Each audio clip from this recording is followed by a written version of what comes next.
emotions in college football. And for the final time this year, the Eagle flight into Jordan-Hare Stadium with the lights on and the house absolutely packed. A big game in the SEC.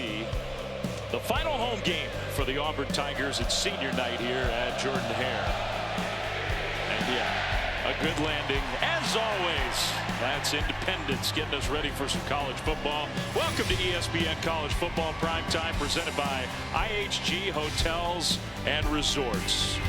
You're watching the SEC on ESPN, and it is indeed a very big game. Number 15, Texas A&M on the road. I know it's not been a great year for Auburn. It's been disappointing, and folks around here are antsy. They're looking for a rebuild job from Hugh Freeze. This is his second year. Losing record, though, hasn't had a single win yet against a ranked opponent. Hoping to change that tonight. Meanwhile, Texas A&M controlling their own destiny in the SEC, win out, and they're in the SEC championship game. Only Texas and Texas A&M have the one conference loss in the SEC. It's down to a 4-team race in terms of who's going to play in that SEC championship game in a couple of weeks. The Aggies and the Longhorns are going to hook up for the first time in more than a decade next week. Everybody looking forward to that game. But this one tonight is huge for the Aggies if they want to make it as big as it could be. Hi, everybody. Dave Fleming, Lewis Riddick. Great to have you with us. It's always great to be here at Jordan-Hare. Maybe, Lewis, unless you're the visiting team, this is not an easy place to play, no matter how things are going for Auburn. And A&M knows that they got to play a lot better than the last time they were on the road in conference play against South Carolina. Yeah, that wasn't a good night, and Mike Elko says hopefully they've learned from that experience. And in particular, how do you handle the avalanche of emotion that you experience when you're on the road in the SEC at night? I mean, this is an electric environment, folks. And this is a football team that plays their home games here that's very motivated. They're trying to establish and win bowl eligibility as well, so they have a lot to play for. But make no mistake, the story here is Texas A&M, and a lot of that story really centers around quarterback Marcel Reed. Tonight, you're going to get a treat when you watch this young man in terms of his evolution, how he has progressed as a passer. You know he can run the football, but the guy was absolutely lights out there last time out. He's going to need to be that again tonight against a very good Auburn defense. I mean, what a scene as the Aggies take the field for a kid who's a freshman who's going to start for just the 6th time in college with everything that's on the line for Texas A&M in this environment where War Eagle is ready to go. It's their final opportunity to cheer for their team this year, and it's their first night conference game at home all season. They've been looking forward to this one. These environments, man, I mean, they are special. They're special. You can only imagine the emotion that's running through these young men as they run out here. I can feel it up here in the booth. It's been a long time since I ran out of a tunnel. There's nothing like this. And Hugh Freeze and his seniors, including one of the greats, Jarquez Hunter, one of the all-time great running backs, and they've had so many here, went through his senior night ceremonies just a few moments ago. And that means we are almost ready for kick from Auburn, Alabama. It's the Aggies of Texas A&M and the Auburn Tigers kickoff coming up next.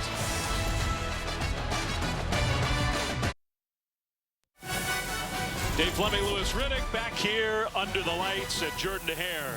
Texas A&M and Auburn just moments away from kickoff. But before we start this game, let's go down on the field and welcome in the third member of our crew, Chris Brunton. Hi, Dave. Mike Elko described the biggest challenge is how do you handle the avalanche of momentum swings. His final message to his team before he came out here was play as one, play as a unit. That is how you stay poised. It's been something they struggled with on the road. Their last road trip in South Carolina a couple weeks ago, they lost by 24. In fact, they lost 11 of their last 13 away games, and now they got to come in tonight to Jordan-Hare, one of the loudest environments in the country, guys. We think we could hear you, Chris. It is pretty loud. This is so good. This is so good. This is the epitome of big-time college football in November in the South, SEC. Dave Fleming, this is pretty cool. Yeah, no kidding. And for A&M, they won the toss. They deferred, so they're going to kick it off. Jeremiah Cobb is back along the goal line, and we'll see if he brings it out. Looks like he will to start this game. A kick return for Auburn outside the 20 to the 30, still going. So a good start for the Auburn special teams. And now the Auburn offense will take the field. Our player spotlight brought to you by Royal Caribbean. Their very experienced quarterback, Peyton Thorne. Yeah, this is a guy who's dealing with a little bit of a shoulder injury. We'll see how he looks as far as throwing the football, in particular down the field in tonight's game. He's going to be under pressure. This Texas A&M defensive line is as good as there is in college football. He had a great outing last week, Dave. 5 pass touchdowns against UL Monroe.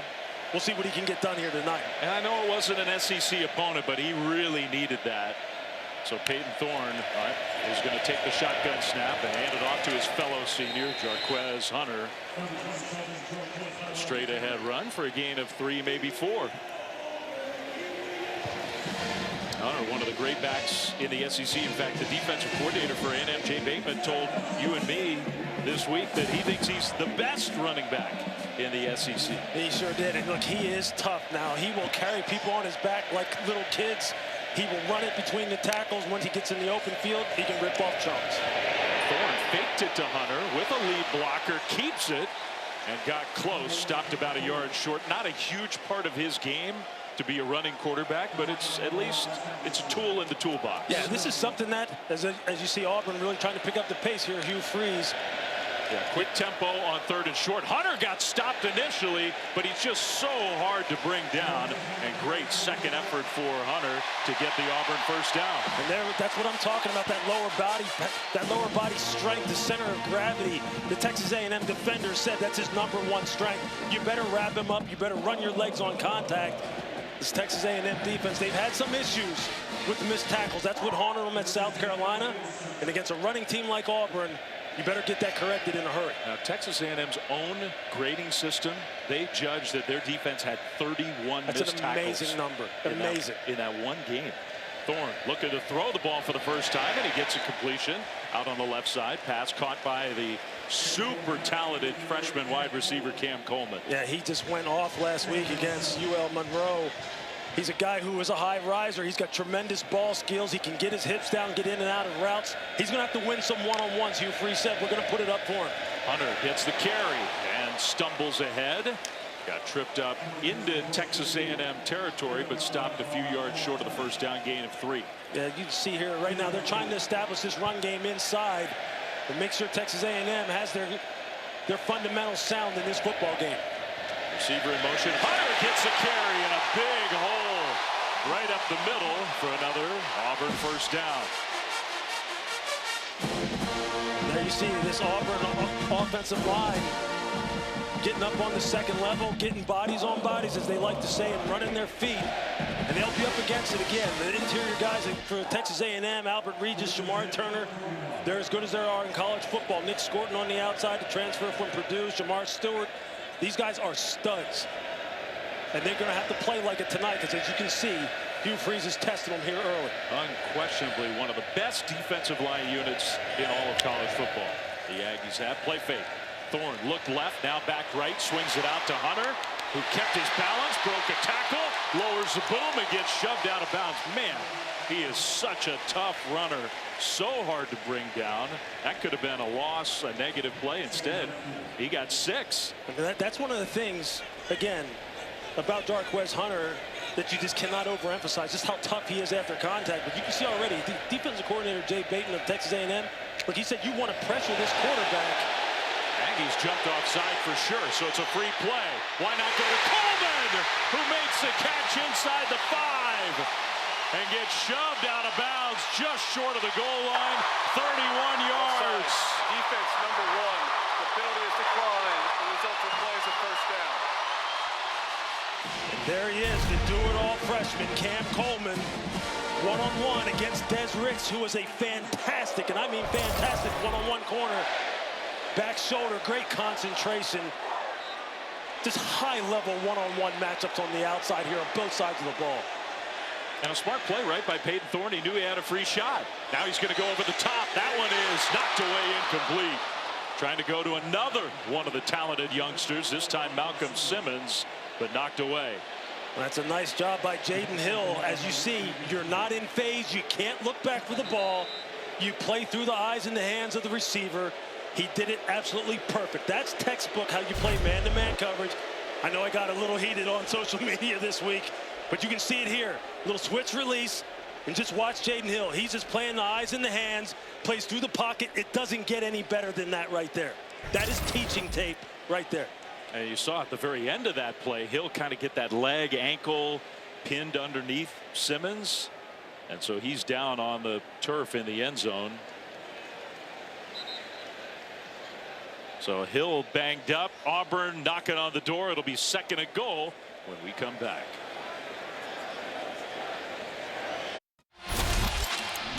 Take a look at the keys to the game here tonight. When you're looking at Texas A&M, start with their defense, dominate the line of scrimmage, running pass. Auburn's winning that battle right now. When they get the ball, play action pass. It has to be the Marcel Reed show throwing the football. For Auburn, ball security and wide receivers win the one-on-one. You've already seen how Cam Coleman can get that kind of thing done. And when you're talking about this offense here right now for Auburn, red zone, Dave, that's been a problem for them. What do they have? What kind of answers? Let's add that to the list, because the red zone's not been friendly for Auburn this year, despite one of the great running backs in the country. It's 2nd and goal. Hunter shifts behind Thorne. They'll give it to Hunter. Right side. Hunter close. Lunging. I don't think he was down, and they're going to say touchdown. I think his body was up on the pile, and he reached over, and he gets in.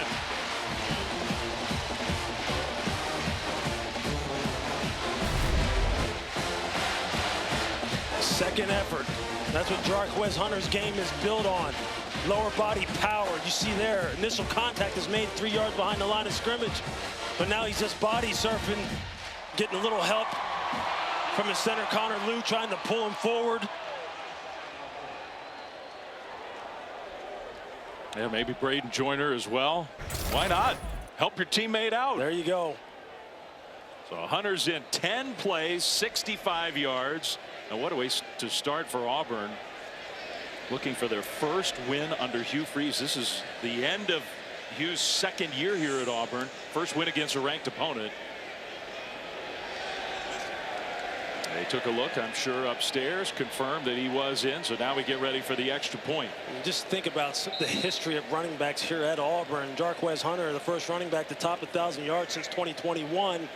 And that was Tank Bigsby, who was here in pregame getting this crowd fired up. Brand new place kicker as of last week. Ian Vachon boots one through. So the extra point is up and good. And the Auburn Tigers strike first against the Aggies of A&M with a 7-0 lead. Let's check in studio with Matt Berry. Hello, Dave Fleming, Lewis Riddick. Happy Saturday night. Time now for our all-state check-in. It's now down to the final couple of weeks for the Heisman Trophy. Ashton Jeanty might have a couple things to say about it. 61 yards for the touchdown. Likely going to be a name-your-number night for Jeanty against Wyoming. 7-3 early, Boise State. All right, Matt. Yeah, and Travis Hunter had another big game, even though Colorado falls on the road at Kansas. Late season road games for teams with championship aspirations. Not easy. Maybe the same story tonight for A&M. I don't think there's any question. I mean, here right away, the first series, Mike Elko, what did he talk to us about? The avalanche of momentum. And this place is deafening. So right out of the gate, how are they going to answer? How is the young redshirt freshman Marcel Reed going to answer the call right now?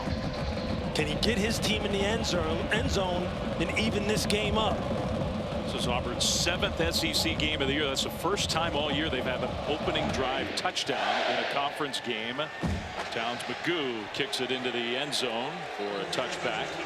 So now the Aggies offense comes on the field, and a lot of pressure on this young quarterback who is so dynamic, so impressive, but so inexperienced. Marcel Reed, who's one of the fastest, most athletic quarterbacks in the country. Yeah, and it's the evolution of his game in terms of his ability to process quickly in the pocket, execute consistent mechanics and fundamentals throwing the football. That just really takes his ceiling and just puts it as high as you can possibly imagine. Offensive coordinator Colin Klein, he's just absolutely enamored with this young man's potential. We'll see what he's got tonight. They are missing some weapons on the offensive side, Texas A&M is. They're not quite at full strength. Reed's going to throw across the middle, and he zinged one. Looked like right through the hands of Jabri Barber. Wide receiver incomplete. I mean, that first throw, you just got to get that down a little bit. That ball had a little heat on it. Jabri Barber just coming across on that straddle. You just want to put him in a catch and run situation. They've got some guys who can really get after it with the ball in their hands. Now you're behind the sticks on the road. This crowd already amped up. So Reeves talked about needing to get a little bit more precise with that intermediate pass game. Now scrambling, going to throw, and a nice delivery out across the middle, and that's going to be good enough for a first down outside the 35. Gain of 11 to Terry Bussey. There you just see the ability to keep his eyes down the field, 2 hands on the ball, just navigate the pocket, don't drop your eyes, and then find one of their electric playmakers here in Terry Bussey, the freshman, who they want to be creative in terms of getting him the ball because they believe he's the guy who can produce some explosives for this offense as well. Yeah, it's a good point. Starting wide receiver Cyrus Allen out. Handoff, first run for Amari Daniels over the left side. No Le'Veon Moss, one of the best backs in the conference. He's out. So where can you get those plays from? Daniels, one of those guys, and Bussey, number 2, is another one. Yeah, I mean, the running back situation here has been something that a lot of teams would just absolutely break them. I mean, Le'Veon Moss, he goes down a couple weeks ago. Reuben Owens, who they lost back in training camp, a dynamic pass catcher out of the backfield. But they've been able to make it work. It has been next man up, and it's been a consistent evolution with this offense. And here's Bussey in the backfield as a tailback. They handed to him, and a nice cut upfield for a Texas A&M first down. See, there's the creativity of offensive coordinator Colin Klein, who we had a great time talking to. He is one of the up-and-coming young superstars in the coaching ranks. And Terry Bussey is someone who, again, he just has those dynamic skills as far as being able to run routes, run the football from the backfield, between the tackles, out on the perimeter. He's got electric speed when he gets in the open. And they're going to put him to work. He vacates the backfield here on first down, just close to midfield. Marcel Reed in the pocket, lots of time. Now he's going to scramble, looking for a block. He'll bounce it out and get tackled short of the first down. So couldn't quite get around the corner there, but a positive gain of 8 yards. Yeah, if you're DJ Durkin, the defensive coordinator for Auburn right now, you're sitting there and you're probably getting frustrated already because you know going into this game, one of the things he needed to do was to keep Marcel Reed in the pocket. Rush lane integrity.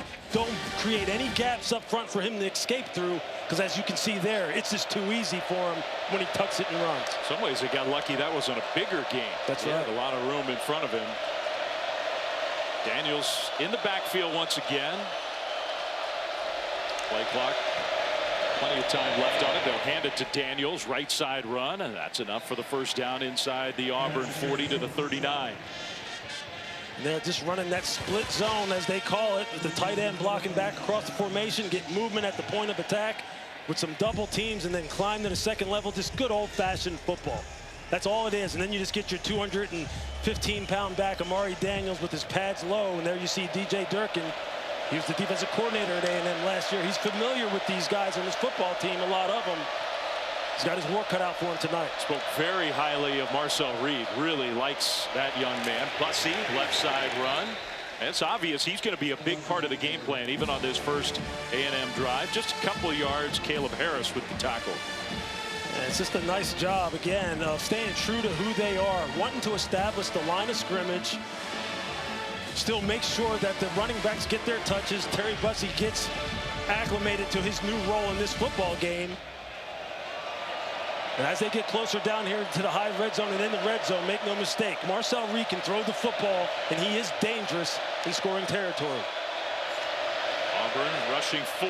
Time for Reed. Going right side, and nobody's there. His receiver cut in. He threw it out. Incomplete. I think that was Jahdae Walker, the intended target. I think he was trying to get the ball also to tight end Theo Melanostrum, number 17, on a little corner route, but he got hung up. So he just threw it away. A smart play on his part. Don't take any unnecessary risk. If you're Auburn here, it'd be great if you could hold them to 3, make them attempt a field goal. First third down of the game for Texas A&M on their opening drive. Here comes the pressure. Reed scrambling, gets tackled from behind. Nice pursuit there. Kieron Crawford with some closing speed. It's 4th down. These guys have some absolute dogs as far as the guys who can rush the passer. And here you're going to see it coming off the edge. Kieron Crawford All 6'4", 245 pounds of them just coming around the corner and tracking Marcel Reed down.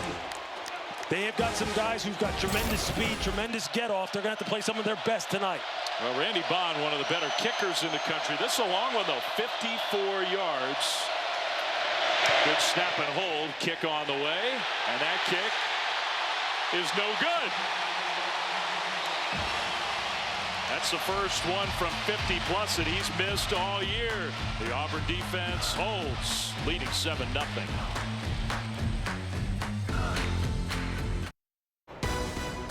ESPN College Football Prime Time is presented by IHG Hotels and Resorts. 19 hotel brands, 1 loyalty program. Download the app. And in part by Mercedes-Benz. Well, a great scene outside Jordan-Hare, great scene inside with the Taco Bell Live Más student section. All season long, student sections across the country competing to be the Taco Bell Live Más student section of the year. Download the Taco Bell app to learn more. Even with classes ending on Friday, wrapping up before Thanksgiving week, the students stick around. This is their last home game of the year. Under the lights, and Auburn off to a great start, leading 7-0 over 15th ranked Texas A&M. Hitting the ball for the second time, Peyton Thorne, and the Auburn offense back on the field. Marquez Hunter was a star of that first drive, stacked up on a first down carry, just nowhere to go. That time it was Rodis Johnson, number 56. These interior defensive linemen for Texas A&M, they're so good. Just straight up if they play you man-to-man, but when they start moving and stunting and twisting inside and some predetermined line stunt calls, they're almost impossible. They're almost impossible to block, and they have got to put their stamp on this football game and calm down this Auburn offense. 2nd and 9. They gave him a yard on that first down carry. Hunter picked up a blitzer, man open, and caught in stride. Touchdown, Coleman.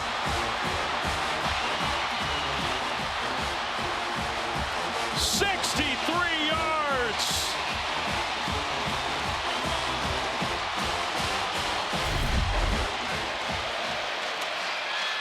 There you see Cam Coleman again going after the freshman Des Ricks, who's playing outside. And you can see he's expecting safety help of some kind. Maybe a coverage rotation bust in the back end. He was pointing at safety number 3, Marcus Ratcliffe, almost as if to say, where are you, man? I'm playing outside. You got to help me in the middle of the field. Cam Coleman has been on just an absolute tear the past 2 games. Last week, 8 for 100. Tonight already, he's just showing you why he was one of the best recruits in the country last year. And Hugh Freeze has said, this young man is special. He's got 3 catches for 97 yards already tonight, including that one. 63 and an Auburn touchdown. You know, there were some people who thought Cam Coleman last year was the best high school football player in America. And he came here to Auburn and had mostly been having a quiet freshman season until the last couple weeks. 3 touchdowns last time out, and now a monster first quarter tonight for Cam Coleman, including the longest play of his career, 63-yard touchdown catch and run to put Auburn ahead 14-0 over number 15 Texas A&M. So the Aggies are back on their heels, reminiscent of their last conference game in Columbia, South Carolina. Terry Bussey back deep to receive the kickoff. And it's going to go in the end zone. How about our playbook brought to you by Modelo? Another look at that touchdown pass. Yeah, this is a perfect quarters beater. That's what they're playing. Quarter, half. Cam Coleman's going to run the post. You're going to get a little spot route here. Really, the culprit is number 25, Dalton Brooks. Off of the play action fake, he doesn't get any depth. And you see him there. He stutters at about 10 yards. And he basically hangs his corner, Des Ricks, out to dry. You see Des pointing like, where's my help? But whenever you're playing this coverage on the quarter side and a safety and you have 2 receivers to your side, as the corner, you got to expect no help. So you got to get high on that guy and protect the deep route. Des Ricks didn't do that. Cam Coleman made him pay. Little play fake, and then Marcel Reed on first down. His throw was low. Trying to get it to Noah Thomas for the first time, incomplete.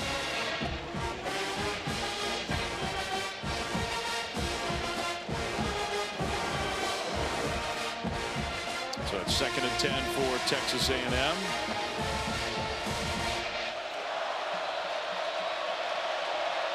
What a great start for Auburn.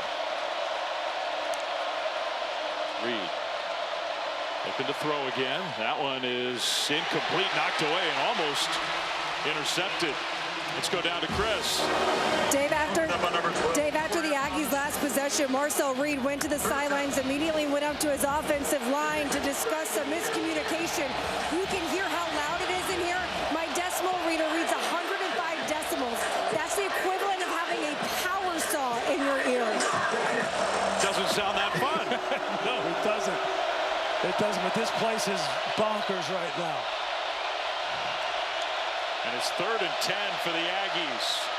Reed throws, and a nice catch for a Texas A&M first down. That's a big one. Walker with the catch.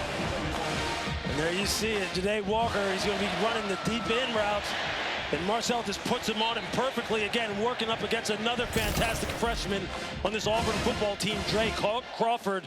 I'm not even going to say who they compared him to in the NFL in terms of his physical skills, because you'll think I'm nuts. But I'll tell you this kid is fantastic in terms of his physical abilities. Auburn is littered with talent. They've got talent across the board on this football team. I think that's why this game felt so dangerous for Texas A&M. Coming on the road with so much to play for, so much on the line. Aggies control their own destiny. Win out tonight and next week against the Longhorns, and you're in the SEC championship, 1 win away from a conference title and the playoff. But Mike Elko, I mean, he knew this was coming because of what you're talking about, the atmosphere under the lights and all the talent that Auburn has. No question. I mean, this Auburn defense that's out here right now, it is tough to run on them. They've got corners on the outside that can play man-to-man and safeties that will sting you the way they hit. Daniels, just not much room there. Right side run stacked up, maybe got a yard. So it's another 3rd and long for Texas A&M. And there it was. It was Sylvester Smith, number 19 that time, who's just coming down in there late into the rotation and just putting a big hit on the ball carriers of Texas A&M. They've got them all across the board. They play a bunch of different players, a lot of interchangeable parts at linebacker and at safety. Tough to prepare for. 3rd down and 8, only rushing 3. Reed found a man anyway.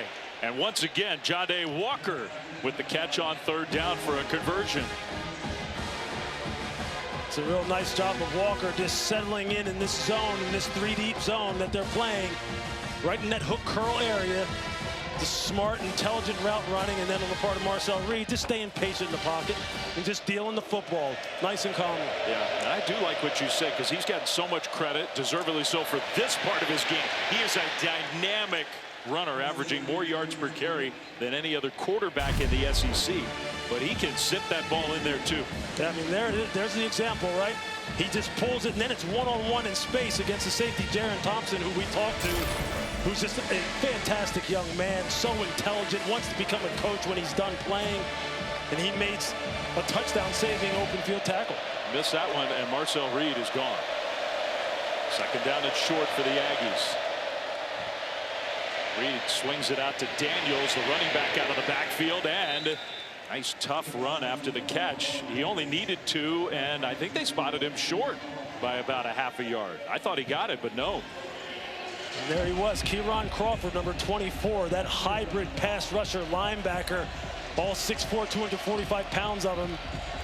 I mean, DJ Durkin talked to us about this guy. He said this guy's a basketball player. He's still green to the game of football, but he's just so long and just so athletic. And those kind of guys, you can rush him, drop him in the coverage. He's making one-on-one tackles out here in space against running backs.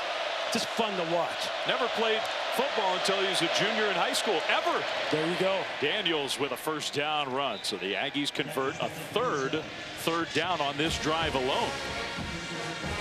Yeah, they need to get some points out of this drive, preferably 6 instead of 3, because right now, that avalanche of momentum, it isn't swinging right now and rolling Texas A&M's way, and they better stem the tide here a little bit. First time I think we've seen E.J. Smith come in the game in the backfield for A&M on 1st and 10. Auburn's defense really crowding the line of scrimmage.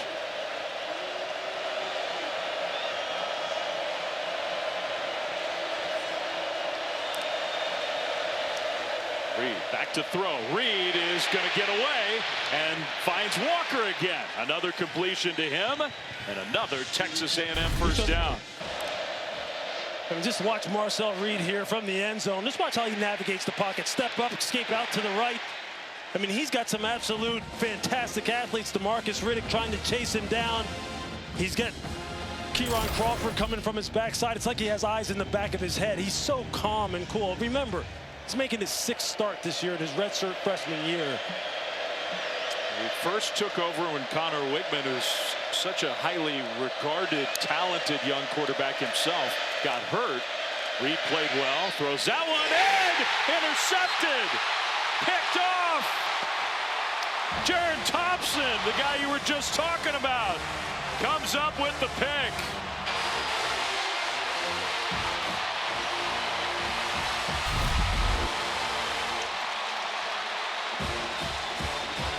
Just keep an eye on the safety. Jaron Thompson just playing center field, just reading the eyes of the quarterback. He's trying to hit his tight end, Shane Calhoun, on a little wide basic, just coming across the middle of the field. Rather, it was Trey Watson, 84, not Calhoun, and he just misses it. He says he has talked about the fact that he has to be more accurate, more consistent on the intermediate throws. They want to attack the middle of the field, and the safety there, opportunistic. He absolutely just takes advantage of it. Jaron Thompson. It's just a big turnover, big-time turnover. I mean, Texas A&M has driven the ball twice in this first quarter and has come away with nothing. Thorne kept it, and that probably was not a good decision. He's not 100%, and he just took a big hit right at the line of scrimmage by Torian York. Yeah, that is not the kind of shot that if you're Hugh Freeze, you want to see your quarterback taken too early and too often in this football game. Torian York, the sophomore, the absolute leader on the defensive side for Texas A&M. I mean, he's a stud as well, as you see Hugh Freeze there. Look, Hugh's been dialing up some absolute shots in the passing game. Just keep your quarterback clean. Final minute of this first quarter, Thorne is going to run it. And I don't know if that was a broken play or designed that way or what. He got a couple to set up third down. Yeah, he faked the quick wide receiver screen out here to Keandre Lambert-Smith and then decided to just tuck it down and run. Auburn got lined up very quickly, but remains to be seen whether they're going to actually run a play here or just let the first quarter come to an end. Looks like they're going to get organized for third down and 7 to start the second quarter.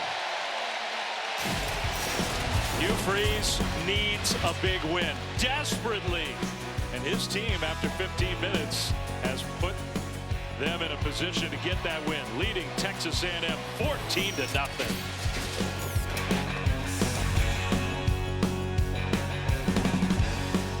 Coach, you talk with us about how to handle the early avalanche of momentum swings. What do you need from your team to respond from the early swing from the Tigers? Yeah, we just need to settle down, start playing football the way we know how. We got to get a stop here. That'll start it. Get us some good field position. Get ourselves back in the game. Appreciate it. Thanks. Thanks, Chris. Thanks, Mike Elko. One way to start would be on the first play of the second quarter. It's third down and 7 for the Auburn Tigers, for the Aggies to get off the field on defense. We'll see. Peyton Thorne back to pass, and he'll dump it across the middle, wide open. That's Hunter, the running back, for a first down. Auburn. The key to this football game so far, obviously Peyton Thorne has been dealing, but the Auburn offensive line, the way they've been able to pass protect and keep a clean pocket for Peyton Thorne is making all the difference. That's a good point, because they brought some pressure. Now I think somebody moved. Auburn went quick tempo and got it out to Cam Coleman, who's been the star of the show so far. Ball start, offense. All 11 players were not set prior to the snap. 5-yard penalty, remains first down. Well, Hugh Freeze, who in his early coaching days, it was fast tempo every play, every game. And that has changed as he's sort of evolved. He picks his spots, though, and after that third down conversion, he wanted to go fast. Yeah, he sure did. Look, he said he plays a much more, or rather calls a much more complimentary game now because of the adverse effect it has on your defense. If you're playing that many plays and your defense is not getting any rest, I think he's striking a pretty good balance right now tonight. I do too. Hunter's going to get the carry. Left side, cuts it back middle. And gets out to the 25-yard line. Jarquez Hunter on his senior night here at Jordan-Hare, having a great last season in an Auburn uniform. But second and long after the penalty and then that run. Thorne rolling right. Thorne's going to throw, and he's got his man. That's caught around midfield and still on his feet. Lambert Smith inside the 20, all the way down to the 15. There is a penalty flag back closer to midfield. What an effort. DeAndre Lambert Smith. Sideline warning. Texas A&M, it's their first of the game. The result of play is a first down. I mean, he has just been an absolute home run for them in the transfer portal. The transfer from Penn State, averaging over 19 yards per reception. He's another one of those guys who can win the jump balls down the field. Not really known for electric open field running skills, but as you can see here tonight, this wide receiver core right now is on it. These guys are motivated. Great combination of youth and experience, and a guy like Lambert Smith, who's been a leader for that position group, Dave. I mean, what can you say about this start? So much of the frustration of this year for Auburn is how much talent they have in that position group, and they haven't always taken advantage of it. Coleman, touchdown!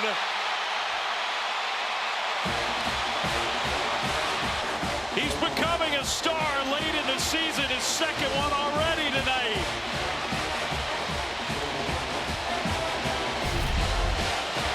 Hugh Freeze has just got him on their heels. He's just going to run. He's going to fake like he's running a slant, and it's a double move. But watch the play action fake and what it does to the defense of Texas A&M. They've been running the ball so good that all of the second and third level defenders have their eyes on Jarquez Hunter because they're tired of him ripping them.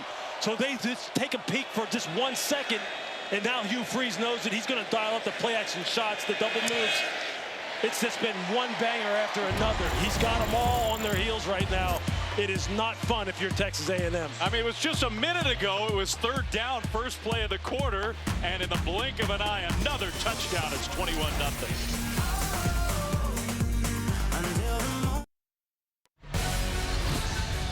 You're watching the SEC on ESPN, and not many better scenes than Jordan-Hare with the lights on. How about Cam Coleman and the pass attack of Auburn just lighting up Texas A&M through the air. They've got 190 pass yards 2 minutes into the second quarter. Amazing. And Cam Coleman, man, is he talented. Well, I'll tell you, right now it's going to be up to Marcel Reed, who you see on your screen, right? I mean, he is going to have to respond. They're going to have to get him into a rhythm to where he can produce some explosive on his own. They have to get the ball in the end zone now. Yeah, has to happen drive. Now. Before they start their drive, let's get another check in studio with Matt. All right, Flam, I've got your Chick-fil-A move on the field. You know, we've seen Notre Dame do this to One Service Academy already, and Navy, and ruin their perfect season. Well, they're doing it again to Army. Jeremiah Love, up the gut, all Irish at Yankee Stadium, 21-7.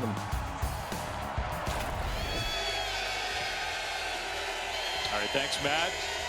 Dave Fleming, Lewis Riddick, Chris Button here in Auburn, Alabama. Final home game of the year for the Tigers, who've had a miserable year. 1-5 in conference play. They haven't beaten a ranked opponent in any of the last 2 years.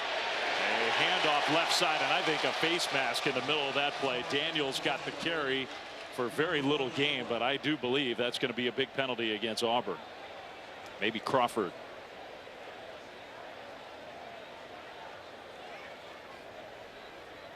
Kieran Crawford, who has played a fantastic Personal game. Foul, face mask, defense number 24.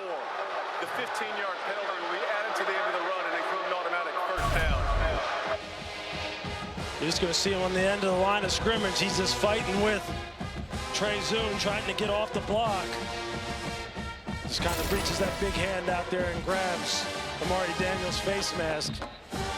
But right now, though, if you're DJ Durkin, the defensive coordinator for Auburn, you'll take that. You'll be like, hey, look, man, the way these cats are battling, we'll take that 15 lineup and play again.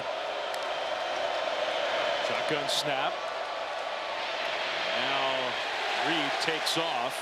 Got tripped up from behind. Looked like he might have a lot of running room there. He only got 2 yards. And Dave, look who it is again. It's the same guy. Kieran Crawford has said, hey, America, guess what? I'm pretty good at football. And I'm going to be here. You're going to be hearing my name here called maybe in another year or two. When I decide to come out for the NFL draft, I mean, his potentials and his ceiling's just sky high. Just so inexperienced in this sport. So many athletic gifts. And he's been flying around the field here in the first half. See the safety Thompson trying to get Auburn's defense organized. They hand the ball off to Daniels. Penalty flag thrown behind the play. This one might be going against the Aggies after a nice run. It is. That one hurts. Holding. Offense number 55. 10-yard penalty from the previous spot. Second down. Armaje Reed Adams commits the penalty. You're going to see him right here, the starting right guard. They finally get a nice run here on this zone blocking scheme where you just see Amari Daniels able to crease the defense and get his pads square to the line of scrimmage. This football team right now is reeling, that being Texas A&M. They've moved the football pretty well offensively.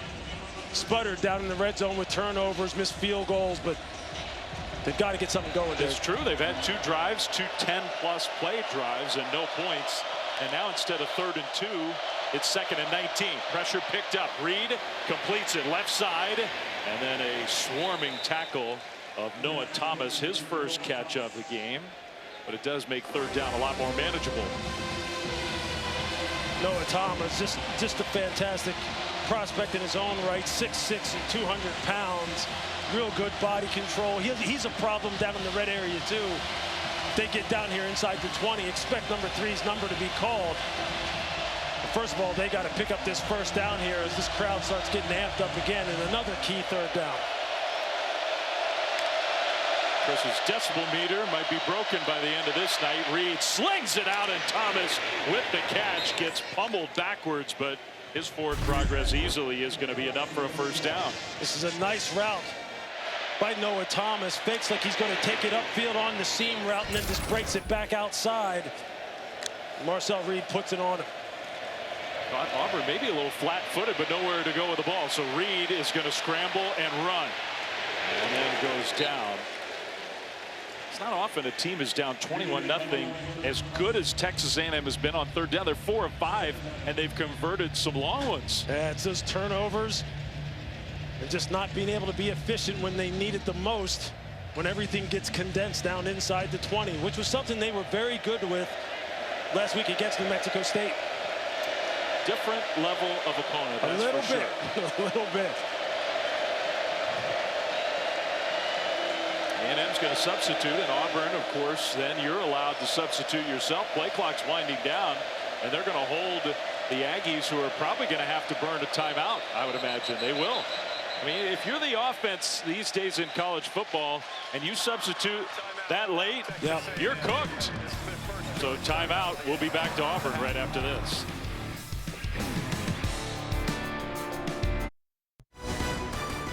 ESPN College Football Primetime, presented by IHG Hotels and Resorts, is brought to you by Discover. It pays to discover.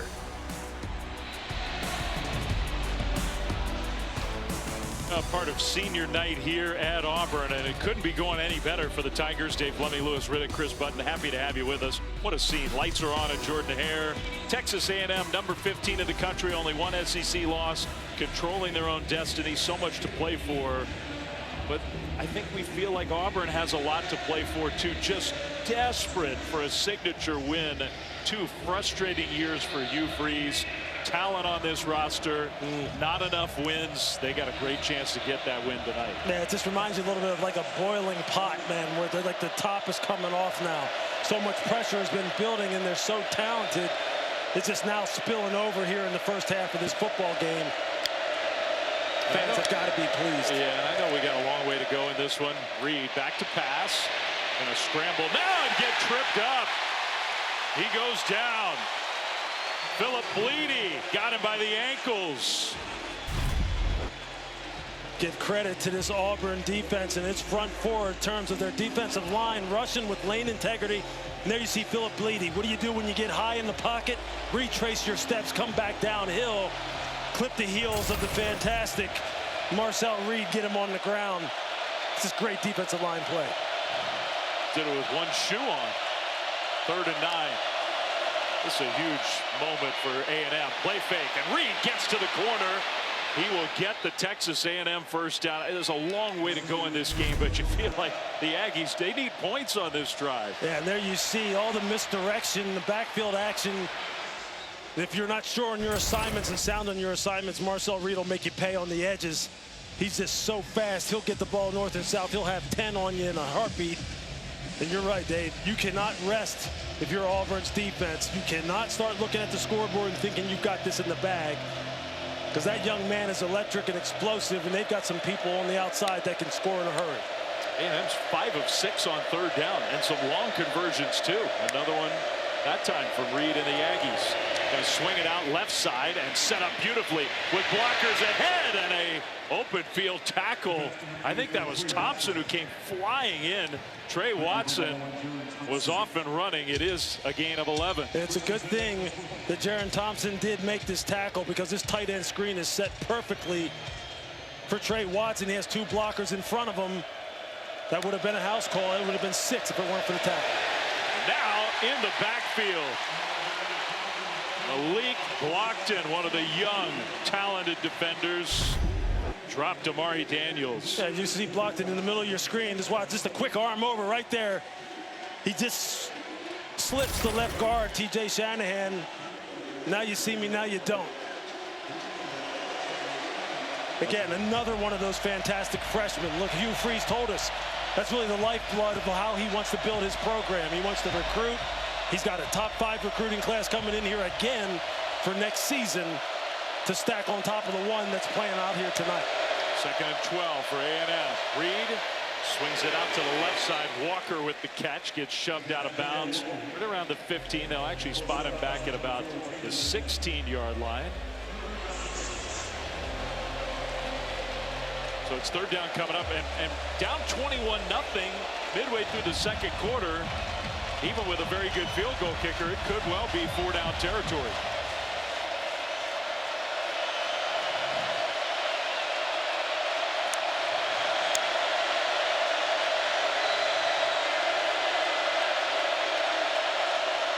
Bussey comes in motion. They'll fake it to him. Reed runs and cuts it upfield.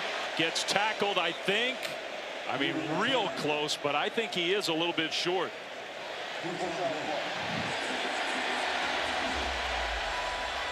You see Marcel Reed is running this football over to the left side. They didn't expect her do everything left guard Chase Basantis, number 71, to play in this football game, but they're running behind him. Got good push at the point of attack.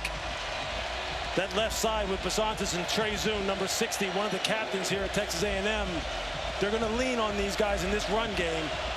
Big time 4th down right here. Reed under center. We'll see if he sneaks it ahead. He pitches it. Daniels left side. I don't know. Maybe. It looks like they gave him a pretty good spot. We'll see. Wow.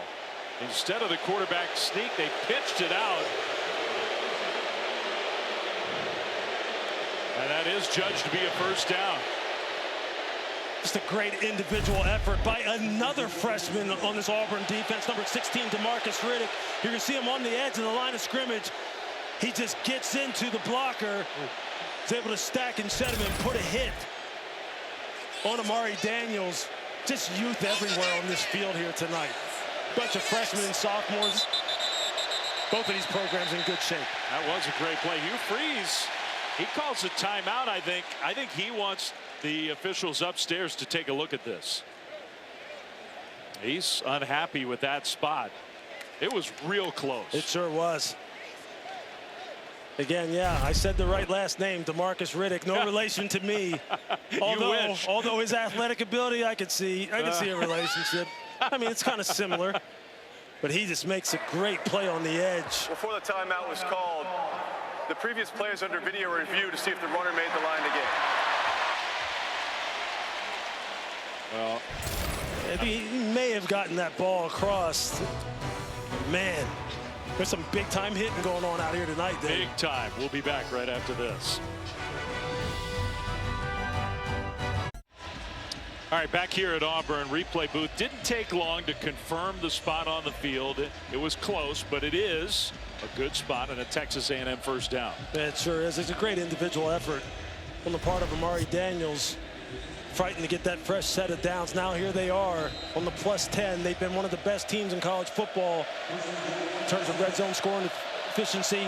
Auburn great in red zone defensive efficiency. Here we go.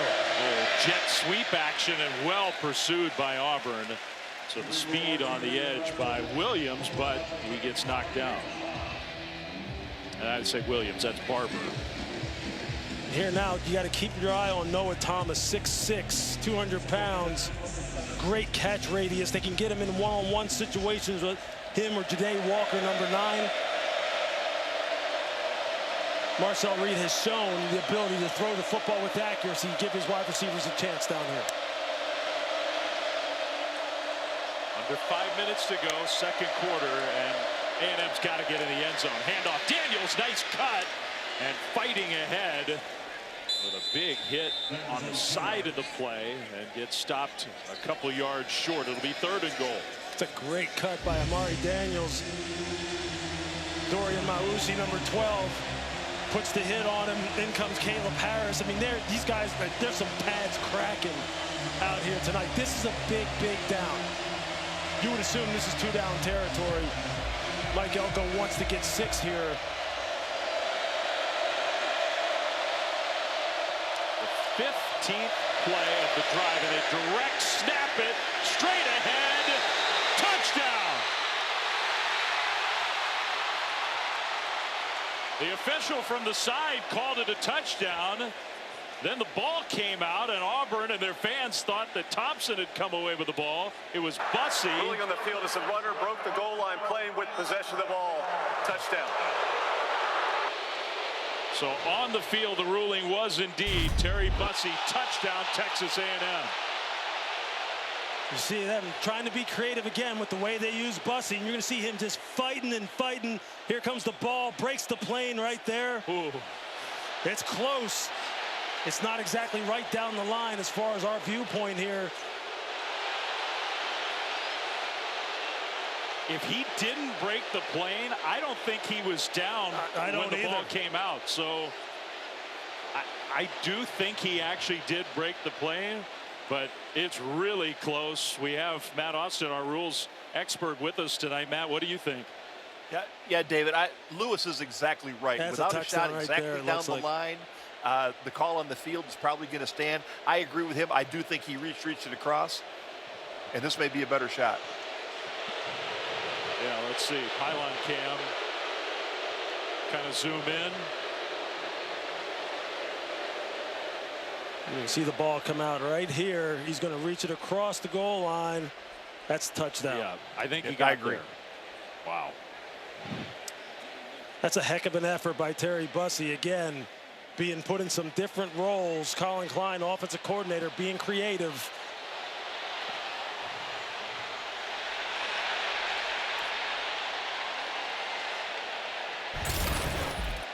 So A&M now, they see what we just saw up on the big board here at Jordan Hare. And in fact, we do confirm that it was a touchdown. Much needed from the Aggies. Auburn fans are cranky about it, but I think the call was the correct one. Bond with the extra point, and it is up and good. Well, Texas A&M, whether it was a must or close to it, they needed that big time. That was a must. I mean, that right there obviously gives them a little bit more confidence and maybe settles them down and going, hey, look, now this is a 14-point game. We got to get some stops. We've proven that we can move the football. The run game is starting to get going. Now we got a ball game. It was a 15-play, almost 9-minute drive for the Aggies before they kick it back to Auburn. A quick word from Verbo. Defenses so far have been stingy, and that really showed in the... Done? Look, if you want a house without a host, you should have booked a Verbo. Like I was saying, both teams have really good defenses, and it really showed in the second half.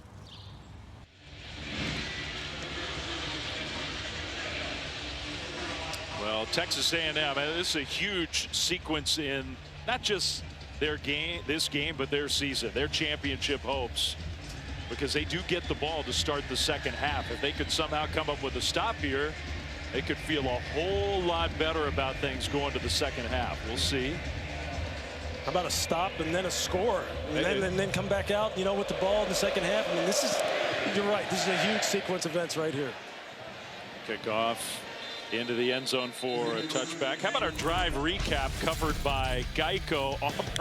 Auburn's drives have been impressive so far. Yeah, it's just a combination of the run and the pass just working seamlessly together. Jarquez Hunter just ramming that football between the tackles, and then the play action passing game over the top. Peyton Thorne hasn't been touched tonight as far as his pass protection. And what else can you say about Cam Coleman? You thought some of his catches last week were trending. He's going to be trending on social media again tonight.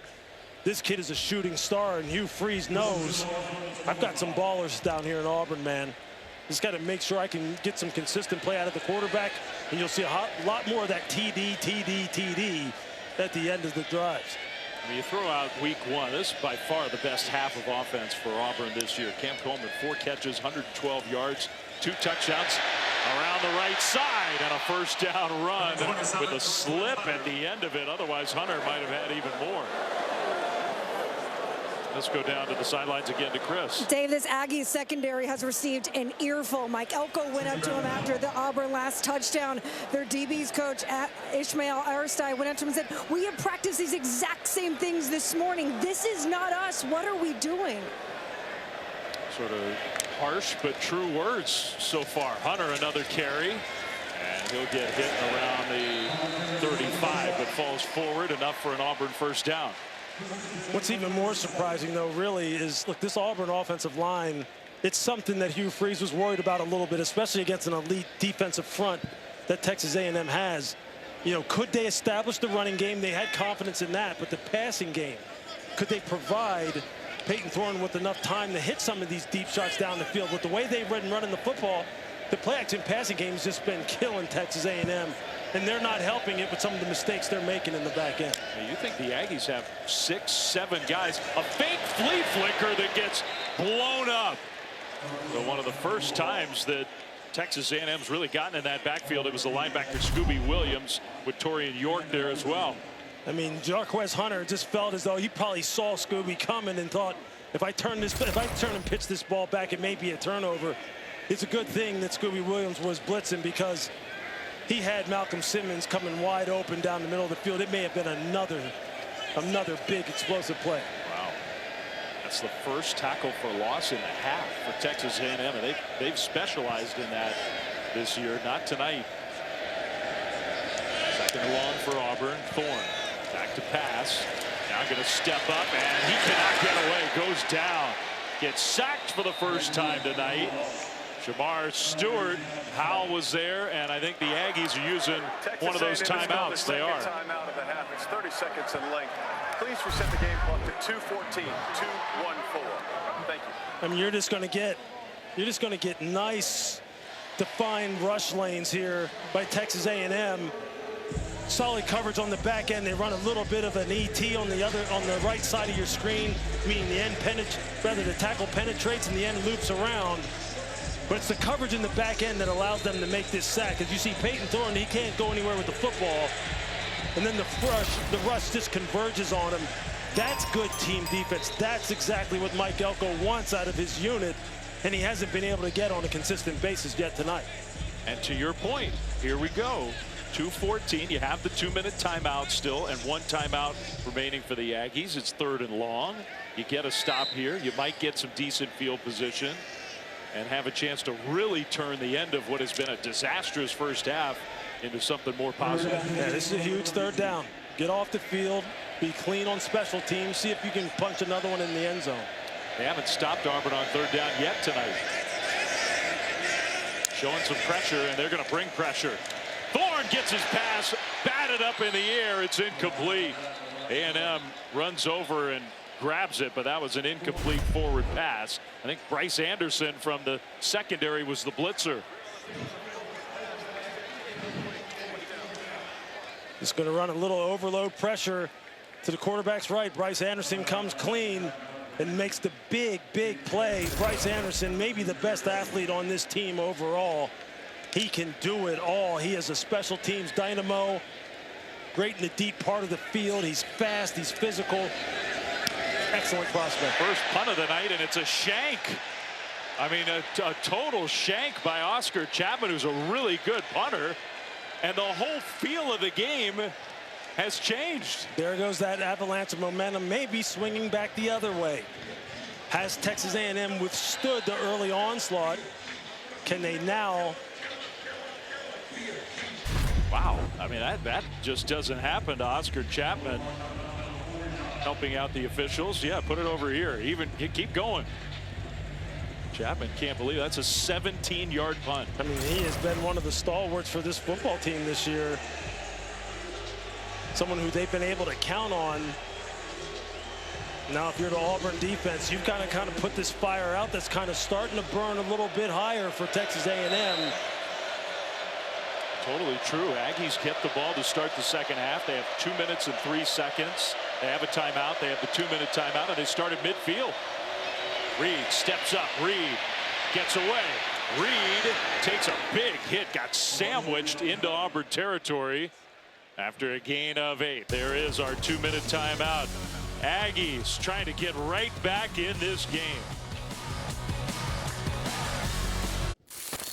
Matt Baird, our college football studio with our AT&T countdown to the CFP National Championship update. And because of all the chaos, Iowa State still in contention to play for the Big 12 championship. But they're now up 17-13 over Utah at the half.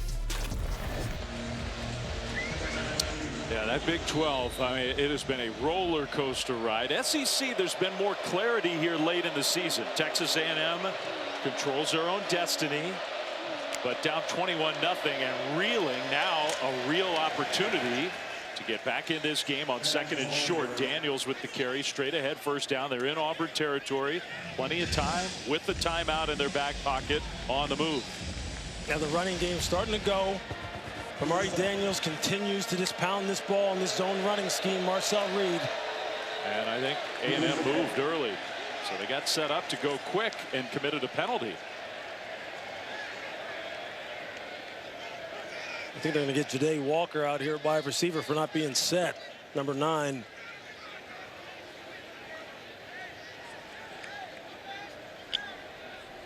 Asking, I think, whether Mike Elko wants to use his timeout.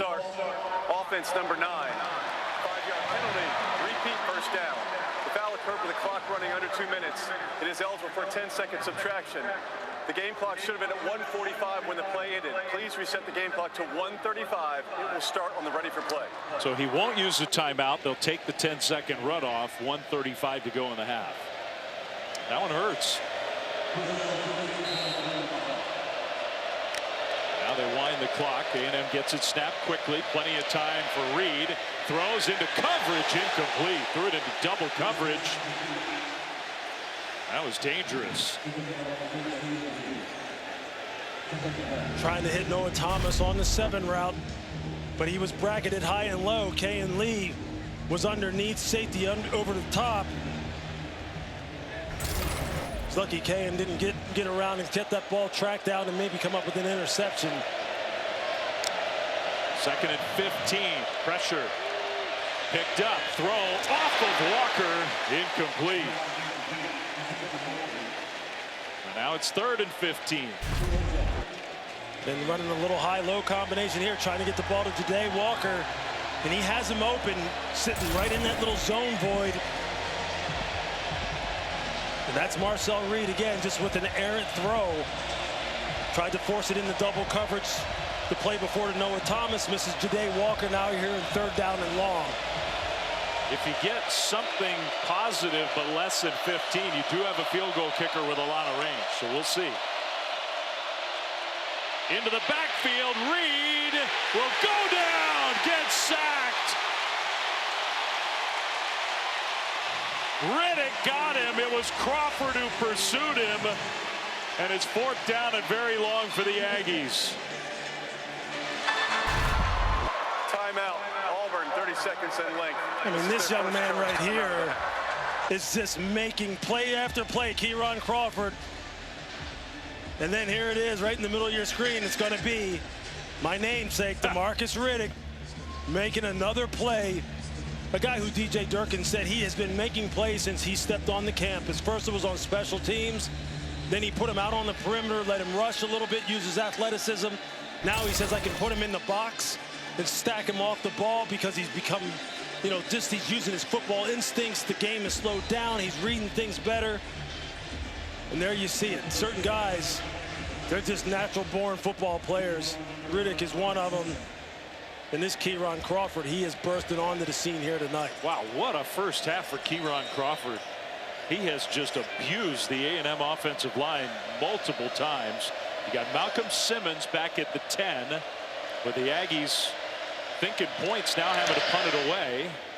And that one's going to go right over the head of Simmons and bounce inside the 5, and it'll be downed. What a beautiful job by the A&M special teams to pin Auburn very deep. Another check-in studio with Matt. All right, Dave, coming up, Mercedes-Benz halftime report. What a day in college football. You had Ohio State taking care of business. You had Ole Miss getting upset. And you've got Kansas winning 3 ranked games, making college football history today. We'll try to sort out the Big 12 as best we can. Denmo and Joey Galloway join me coming up on the Mercedes-Benz halftime report.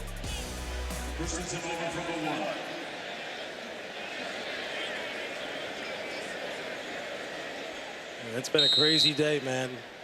Arizona State, I mean, ASU just out of nowhere. How about that program? Just absolutely continuing to work on it and build that foundation.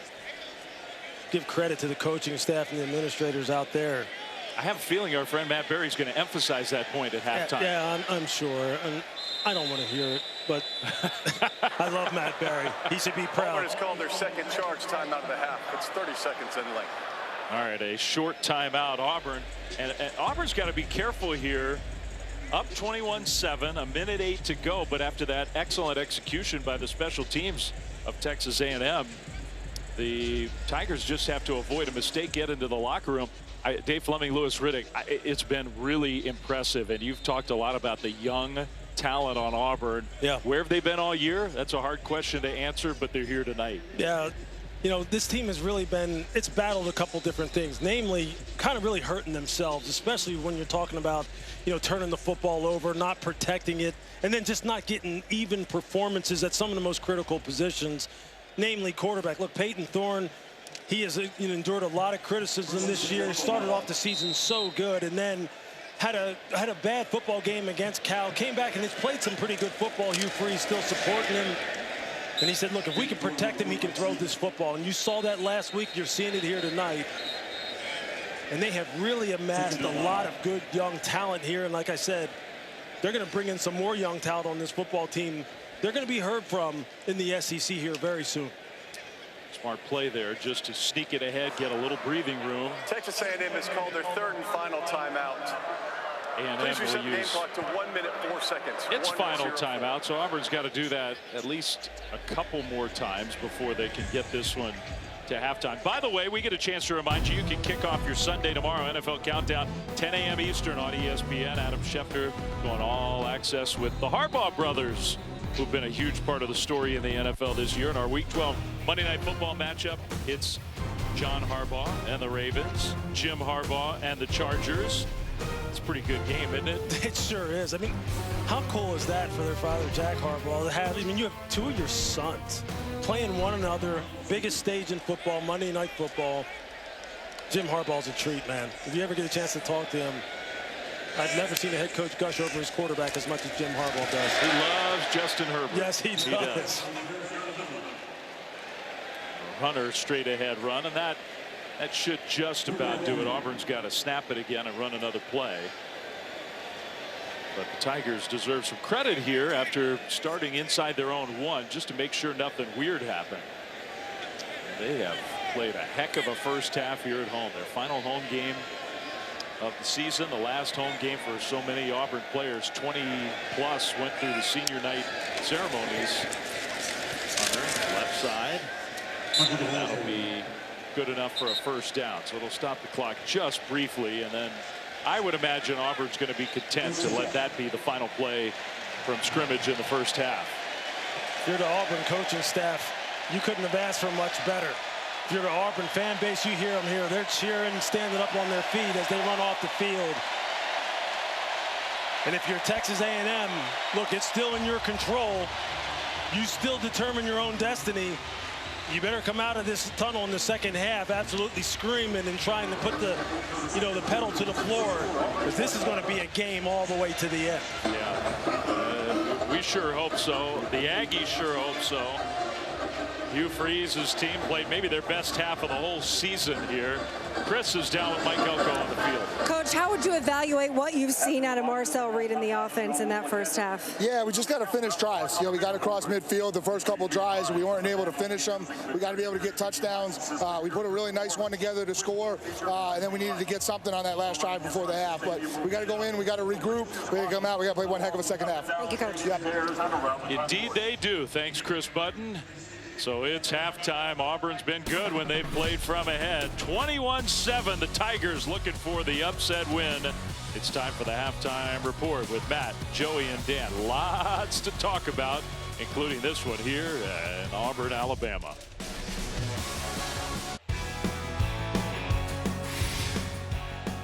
Well, welcome back to ESPN College Football Primetime, presented by IHG Hotels and Resorts. You're watching the SEC on ESPN. No game under the lights in this conference late in the year can be taken for granted. And Texas A&M finding that out in the first half. Man, Auburn played well. They lead 21-7. Dave Fleming, Lewis Riddick back here with you. And I think we knew Auburn was capable of this. They have a lot of talented players. That's the best half they've played all year. There's no question about it. Like I said, it's kind of like a boiling pot of water. It's just not like all this pressure built up, and these guys are now just spilling over as far as showing you what they really truly are capable of. And you really have to attribute it to the quarterback's play. I mean, Peyton Thornton, when he is protected, he is showing you that they have got some grade A weapons on the perimeter, that all he has to do is get the ball to them accurately and they'll do the rest. And then defensively, I mean, man, the youth is just showing up. The transfers are showing up. The playmakers in the back end, like Jaron Thompson, they're showing up as far as turning the ball over. It's been a complete effort for them. But Mike Elko, you can best believe he had a great message for his team at halftime, which is remember what we're playing for. You know what I mean? Huge stakes for Texas A&M with the long-awaited renewal of their rivalry with the Longhorns coming up a week from tonight. And he told Chris as we went to the locker room before halftime how important this first drive for the Aggies is going to be. So Texas A&M does get the ball to start the second half, and they can return it. A&M is outside the 20, and sort of a wrestle tackle of Terry Bussey. Speaking of Chris Button, let's go down to Chris. Well, Hugh Freeze saw what Lewis did out of the quarterback play. He thought that Peyton Thorne has been outstanding, hitting all of his checkdowns, to be able to connect for 3 touchdowns on those possessions in the first half. He'd like a few more possessions. He said defensively, we can get off the field on 3rd down. We're going to need to score on the possessions that we get. He said, because, quote, this thing's going to get interesting. It feels that way. No question. And look, I think, you know, you saw that graphic there. 2 years under Hugh Freeze, they haven't beaten a ranked team. Not one with a lot of chances to do it. 0-7. But they got to prove it that not only can they play a good half, but can they play a good 60-minute full game. We'll see if they can. I think, again, just remember the things that were emphasized at the beginning of this football game. Shut down the run game. Make sure Amari doesn't get going. You know, make sure that Terry Bussey doesn't get going out of the backfield, and make Marcel Reed beat you throwing the football. Reed in the pocket, going to throw. Scrambling to get away. Marcel Reed, so elusive. Wow. Man. That's a first down, Aggies. That could have been a big negative play instead of first down. I mean, that's just so good. Eyes down the field, 2 hands on the ball. He's just getting through his progressions. And there you see Philip Bleed. He thought he had him. Maybe he was reaching to try and yank him down with one arm. And he's just getting more and more comfortable, this young man. And you just see him growing before our eyes. It's only his 6th career start, the freshman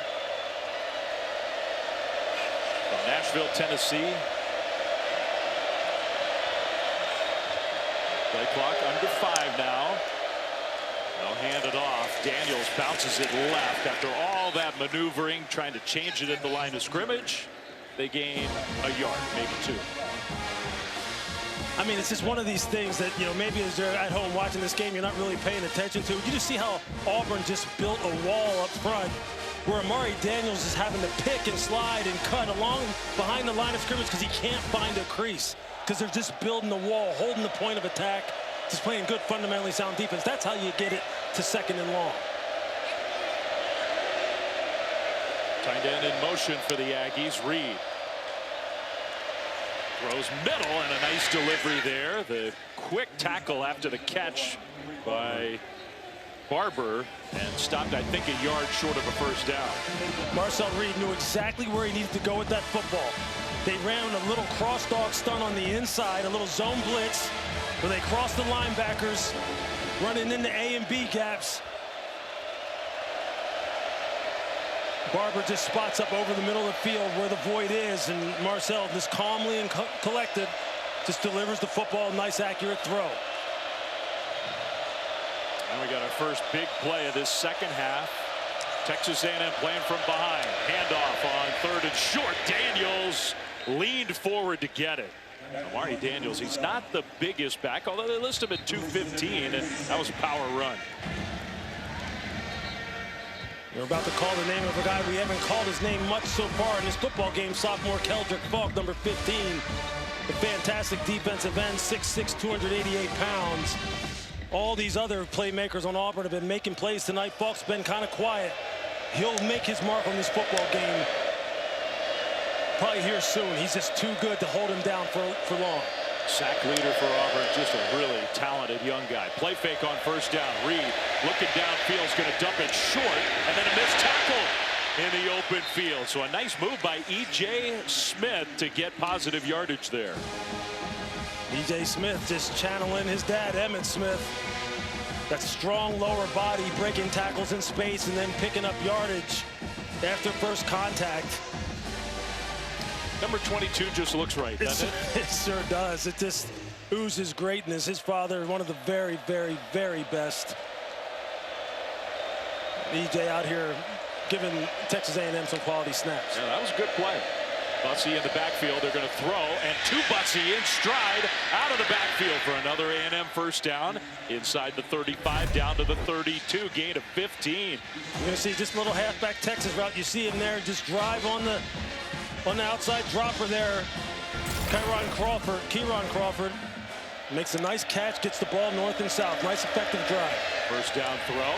That's Walker who'll try to turn it upfield. Walker, powerful runner after the catch, took a hit and gets a Texas A&M first down. 13 more yards for the Aggies. And there you just see Marcel Reed's decision making and the accuracy and the confidence just all growing together. One just feeding off of the other as they move this ball down the field. Here they are again in the red zone. Here we go again. This is what Mike Elko's talked about finishing drives. A&M did not do that very well in the first half.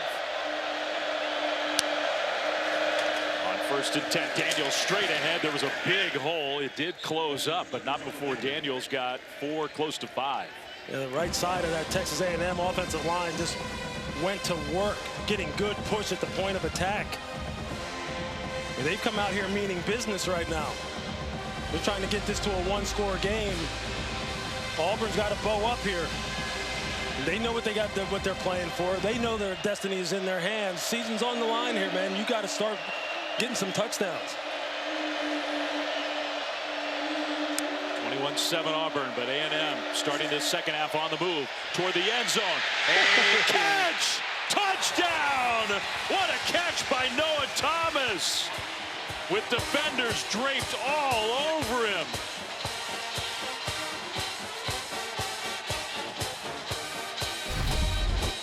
Dave, this is a laser. Just look at this. Look at the release by Noah Thomas going up against the best cover corner, Kayan Lee, number 4, the sophomore, who they love here at Auburn. But the 6'6" Noah Thomas, you just see that catch radius.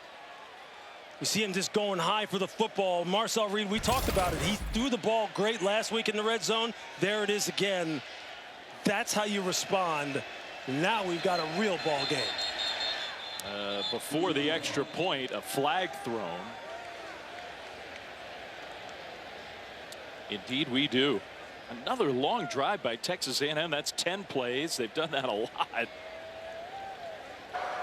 Disconcerting signals. Defense number 1 for clapping. The penalty's half the distance to the goal. Will still be the try.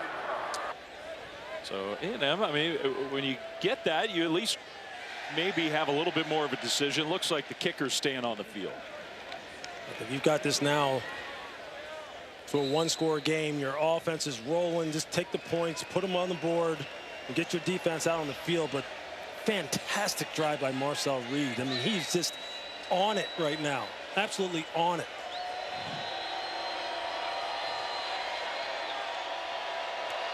Big snap and hold. Extra point is up and good. That's what the Aggies needed to start the second half. And you could not have asked for any more. I mean, just look at this throw. Perfect trajectory. He knows exactly who he's throwing it to. The 6'6" touchdown maker. That's money right there. Money.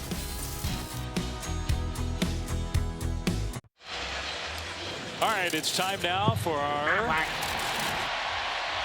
Aflac trivia question. We're not going to give you a whole lot of time, so get those thinking caps on. Excluding Texas and Oklahoma, first year in the SEC. Who are the 4 teams never to have made an SEC championship game? Vanderbilt. Yeah. Kentucky. Okay. A&M.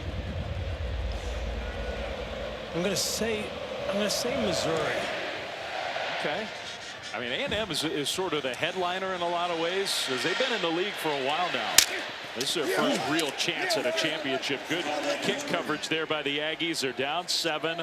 Auburn gets the ball. Let's ask and answer that Aflac trivia question. So, what is our answer?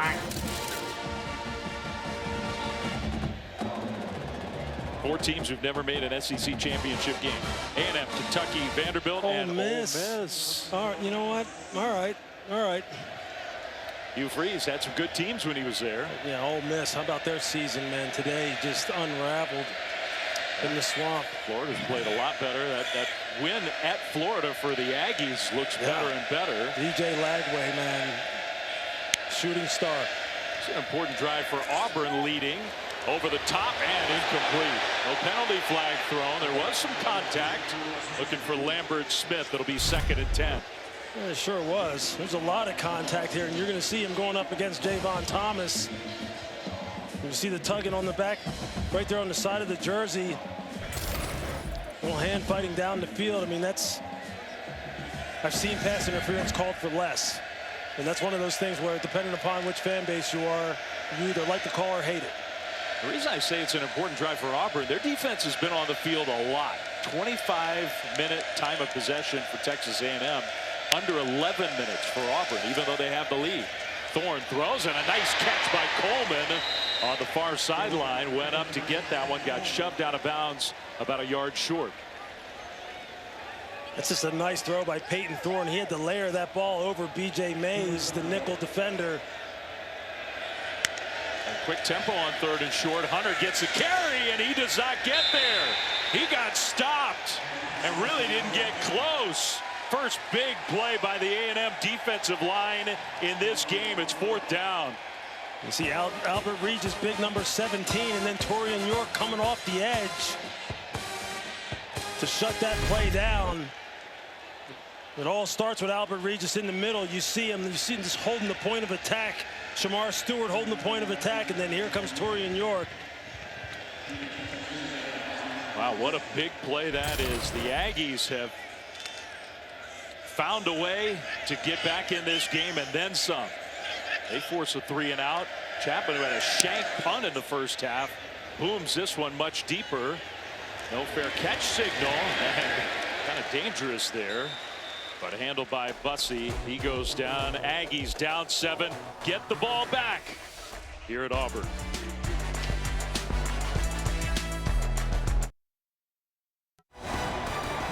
ESPN College Football Primetime, presented by IHG Hotels and Resorts, is brought to you by Red One, the action-packed holiday adventure starring Dwayne Johnson and Chris Evans, now playing only in theaters. Well, it was the final game. The all-time greatest Auburn player, Bo Jackson, final game of his career, Cotton Bowl against Texas A&M. Bo was spectacular as usual. Aggies did get the win in that Cotton Bowl. Heisman Trophy winner Bo Jackson. You think the Heisman Trophy winner this year, Lewis, is going to come from one of these three? There's no question. I mean, what Travis Hunter is doing, no one really ever in the history of college football has done it at that level in terms of the kind of things they put on him. Ashton Jeanty, this statistics that speak for themselves. And Cam Ward, I got to see him twice this year. As good as it gets. Play fake, Reed throws, and Thomas! Catch! There he goes! Texas A&M is a point after away from tying this game. 73 yards from Reed to Thomas. It was once 21-0. It's 21-20 with a point after try coming.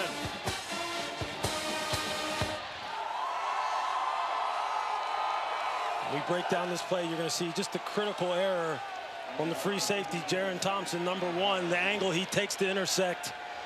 And then the corner, Jay Crawford, just not making sure he could secure the tackle. But man, what an absolute pinpoint laser again from Marcel Reed. That's Thomas's second touchdown catch in as many scrimmage plays for the Aggies. Point is up and good. And this game is tied at 21. He's just going to come off the line and run a slant. But watch the free safety, Jaron Thompson. Watch the angle that he takes on this slant. It's too flat initially. He doesn't go to the intersection point. And after that, there's no one behind there to chase him down. And if you're Jay Crawford, if you're going to try and slip that route underneath and get the PBU, you better make sure you get it, because if you don't and your free safety isn't there, as you see, he goes for the interception and his safety doesn't have his back, it's going to be 6. That's a play that should be stopped for a 5 to 8 yard gain. It should be a blow-up shot right there on the wide receiver by the free safety. But if you're off just a tick, this offense will make you pay. And Noah Thomas, man, he's the beneficiary of another dot thrown by Marcel Reed, who was just starting to heat up. So young, so inexperienced, so talented. And Thomas, he's got a playmaker on the outside. It feels like a go-to guy for him. Great resilience tonight. Long way to go, but Texas A&M was punched early, and they've come back to tie this game. Short kickoff and the return outside the 25 by Cobb.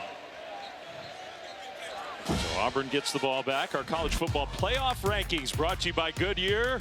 And who the heck knows what they're going to look like in a couple days, because it has been a chaotic day across the country. Ohio State was very impressive against Indiana. They sure were. And there you see it. Look, just look in the far right column. Trails 24-3 Alabama. Lost 24-17 Ole Miss. Right now, Boise State trailing. I mean, it's just been a carnage type of day. And here we've got a great one, now tied up. Alabama down 24-3 in Norman. I don't think anybody saw that coming. Peyton Thorne, and Auburn needs something to get back the feeling they had in the opening minutes of this game. A nice completion across the middle for 17 yards. Yeah, Peyton Thorne can throw the football with the best of them when he's protected. You see here, the pocket still very secure. Pass protection has been something that's been very strong for them. First catch for Lewis. There's Hunter. Jarquez Hunter, the power of the burst into Texas A&M territory. Auburn's going quick. When you talk about angles to intersect, if Bryce Anderson doesn't have all that speed and athletic ability, he's out the gate. And here he goes again. Hunter, and just lowers the boom inside the 25. The power of Jarquez Hunter. You can hear it up here. You can absolutely hear it. I mean, Marcus Ratliff, he's a hammer in his own right. He's got run over. Give it to him again. Down to the 20. Oh, my goodness. I mean, just back and forth. Body blow after body blow. Big play after big play. One of the big guys up front, that looked like Jeremiah Wright having to come off the field. He was banged up, offensive lineman for Auburn on that play. Hunter also came out of the game, maybe just sort of exhausted after those powerful long runs. So Percy Lewis comes in for Wright. 2nd down and 8. Handoff left side. What a job from behind. The tackle by Cassius Howell of Texas A&M. You just see him screaming right here off the edge. He's unblocked, just chasing down that outside zone from behind. And he says, look, I'm going to get you before you can get to the second level. Big play. Interesting. Auburn going quick tempo on 3rd and long. Thorne, penalty flag thrown, tried a back shoulder throw, out of bounds, incomplete. But I think A&M, they were a little disorganized there, and I think they were offsides. Offside, defense number 18 in the neutral zone at the snap. 5-yard penalty, repeat, 3rd down. You can tell Peyton Thorne doing a nice job of maybe just changing up when that ball is snapped. You see he claps. The guys are trying to time up the snap as when they think it's going to go. They get a little bit anxious. Peyton just holds it a tick and then they jump off sides. That's good by the quarterback. So now 3rd and 5. Big play here. Field goals have been anything but automatic for Auburn this year. That one-on-one at the top of the screen. Now Auburn moves. So that's going to take those 5 yards and put them right back. Start. Offense number 73. 5-yard penalty. Remains 3rd down. And that's Lewis, who just came in the game. They've had to shuffle along the front with Wright out. And now Wright's going to come in and Lewis will come out. Just got to hold in there. You see Auburn using a double clap type of cadence, trying to get a look at what Texas A&M is stemming to defensively, see if they'll show their hand. Offensive lineman just got to hold in there. Maintain your composure. Still no Hunter on the field for Auburn. That's Damari Alston in the backfield alongside Peyton Thorne. On 3rd and 10, shotgun snap, throw over the top, and incomplete. Coleman tried to adjust to the ball, but it was too wide. And even Cam Coleman, with all his incredible athletic gifts, couldn't catch that one. He tried to go for another one of those shots against the freshman Des Ricks.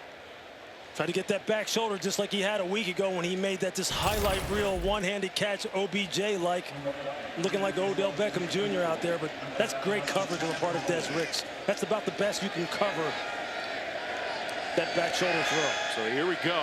This is the numbers. The field goal kicking this year. Ugly. Ian Vachon has taken over this job, and he hooked it low and left and no good. So after all that, Auburn with an excellent drive, they come up empty. 5:40 to go, 3rd quarter. Game still tied. There's never been a playoff like this. The new 12-team college football playoff begins with the first round December 20th and 21st. Welcome back to ESPN College Football Primetime, presented by IHG Hotels and Resorts. What a game here at Auburn. It was 21-0 Auburn. This place jumping. The Aggies have responded. A missed field goal. Auburn gets nothing out of a long drive. And now Texas A&M gets the ball back, looking to take their first lead of the game. Handoff, right side run, and a good run on 1st down by Amari Daniels.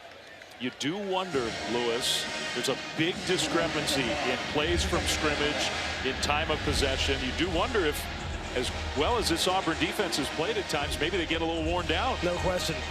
I think right now it's kind of, the game is kind of coming right to Texas A&M the way that they would want it right now, leaning on this big offensive line, getting Amari Daniels going, rotating Terry Bussey in there, E.J. Smith getting a couple carries, then the play action passing game. Exactly how they want to play it. 2nd down and 5. Marcel Reed in the pocket. They pick up a little bit of pressure, but he's got nowhere to go with the ball. Reed goes down. Started to take off, but he gets sacked. Lost 3 yards on the play. Yeah, he has Terry Bussey. Just watch him right here coming across the screen, but he's not able to pick him up. He's got his eyes down the field. If he can just get his eyes down, he's got Bussey in a catch and run situation where he can pick up some positive yardage. But give Auburn defense credit. They played that deep to short. He couldn't find anything down the field. Now a key 3rd down. A&M's been really good on 3rd down tonight. 3rd and 8 here. Reed steps up. Reed's going to throw on the run, incomplete. He threw it low across his body. And the Auburn defense gets a much-needed stop. The Aggies are going to have to punt. There again, Marcel Reed just not able to get the ball out of his hands fast enough. He may have had a wide receiver open. He probably could have hit Bussey a little bit earlier if he could have got himself oriented so he can get rid of that football. Give Auburn credit for getting off the field here, seeing if their offense can get something going. So the punt team out there for A&M. Tyler White had a low snap, and he got pressured, but he gets it off. And a high, somewhat shorter punt, taken in stride, and that's Malcolm Simmons, who's got so much quickness. Nice return out to the 45-yard line. So good field position for the Auburn offense after their defense gets the stop. Tuesday, special time of 8 Eastern on ESPN and the app. And we've got the exclusive reveal of the next college football playoff top 25 rankings. Reese and the guys breaking them down top to bottom, coach reactions and more. And if you have an idea of what it's going to look like, you're better than I am. Me too. Me too. This is kind of what people wanted, though. They want everyone to have a shot. Anybody can beat anybody on any given Saturday, and you're getting it. It sure feels that way right now. Best starting field position for Auburn all game. Going deep. And a jump catch! Lambert Smith! Another big play for the Auburn pass game. I mean, come on. Des Ricks is going, come on. I mean, can you stop testing me down the field? Wow. Quick to the line. Hunter back in the game. Straight ahead. Hunter stopped only a yard short, and he wanted it so bad. It'll be 1st and goal Auburn. They're going to keep up the quick tempo. Trying to go back ahead. Give it to Hunter. Hunter stopped short. Good penetration by the front for A&M. Torian York again coming around the edge. Scooby Williams stacking it up on the inside. Man, this quick tempo, you hit them down the field with a big play and get right back up to the line. Defense is still trying to figure out what happened to play before. I mean, you could see, you can hear Hugh Freeze's methodology up here in the booth. You know what he's thinking. Now extra big guys, and look at this formation for Auburn on 2nd and goal. They're setting up for the Auburn push. Now penalty flag thrown, and that it wasn't quite Jalen Hurts there, was it? No.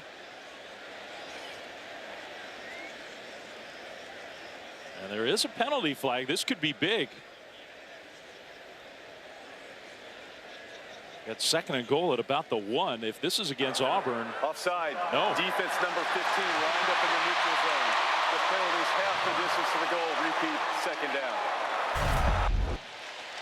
That's big. And you see Rylan Kennedy, you see his hat.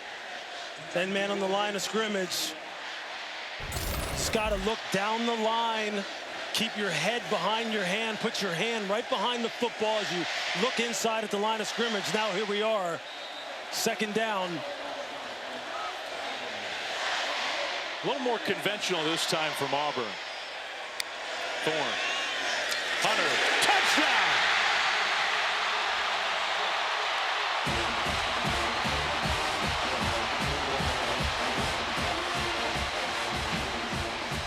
Hunter can't even celebrate because one of his linemen and one of the Aggies defenders got into it at the end of the play, but the Tigers are back ahead. And a little bit of a zone read there. Just slows down the end guys on the line of scrimmage just a millisecond. So where Jarquez Hunter can then just kind of work inside. And find the crease and score. I mean, here we are back and forth. I mean, this big play after big play. And you give the Auburn defense credit too. You had the missed field goal. The place sort of goes quiet, and the defense got the 3 and out, got the ball back with good field position. And Auburn right down the field. Extra point is up and good. And the big play in the drive, 2nd big catch for Keandre Lambert-Smith tonight. And you see why he's averaging almost 20 yards per reception. He's probably over 20 yards now. Just look at him come back and go up over the top, reach back over Des Rick's pads on the double move. The starter go. He plays it the perfect way. You got to try and play the eyes in the hands. The ball's underthrown, and you see Des Ricks. He's just like, there's nothing more I can do. And then here you see it. Just a nice read on the part of Peyton Thorne. Good ball handling. He has played his heart out here tonight. This is what they come to expect from a guy like Peyton Thorne. This is what they expected in terms of his performance coming into this season, where, as he told us, he had the best offseason he's had in his career. He thought he was in great shape. He thought he knew the offense. Things weren't going good for him early on. They're going good for him tonight. A huge touchdown. Quick strike from Auburn. 55 yards in 1:36 seconds. The big plays for Auburn in the pass game. 2 from Coleman, 2 from Lambert-Smith tonight. Those have been really, in a lot of ways, the story of this game.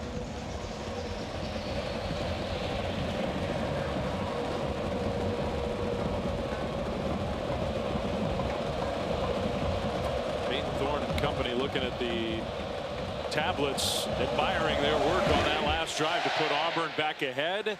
Kickoff into the end zone for a touchback. Let's go down to Chris.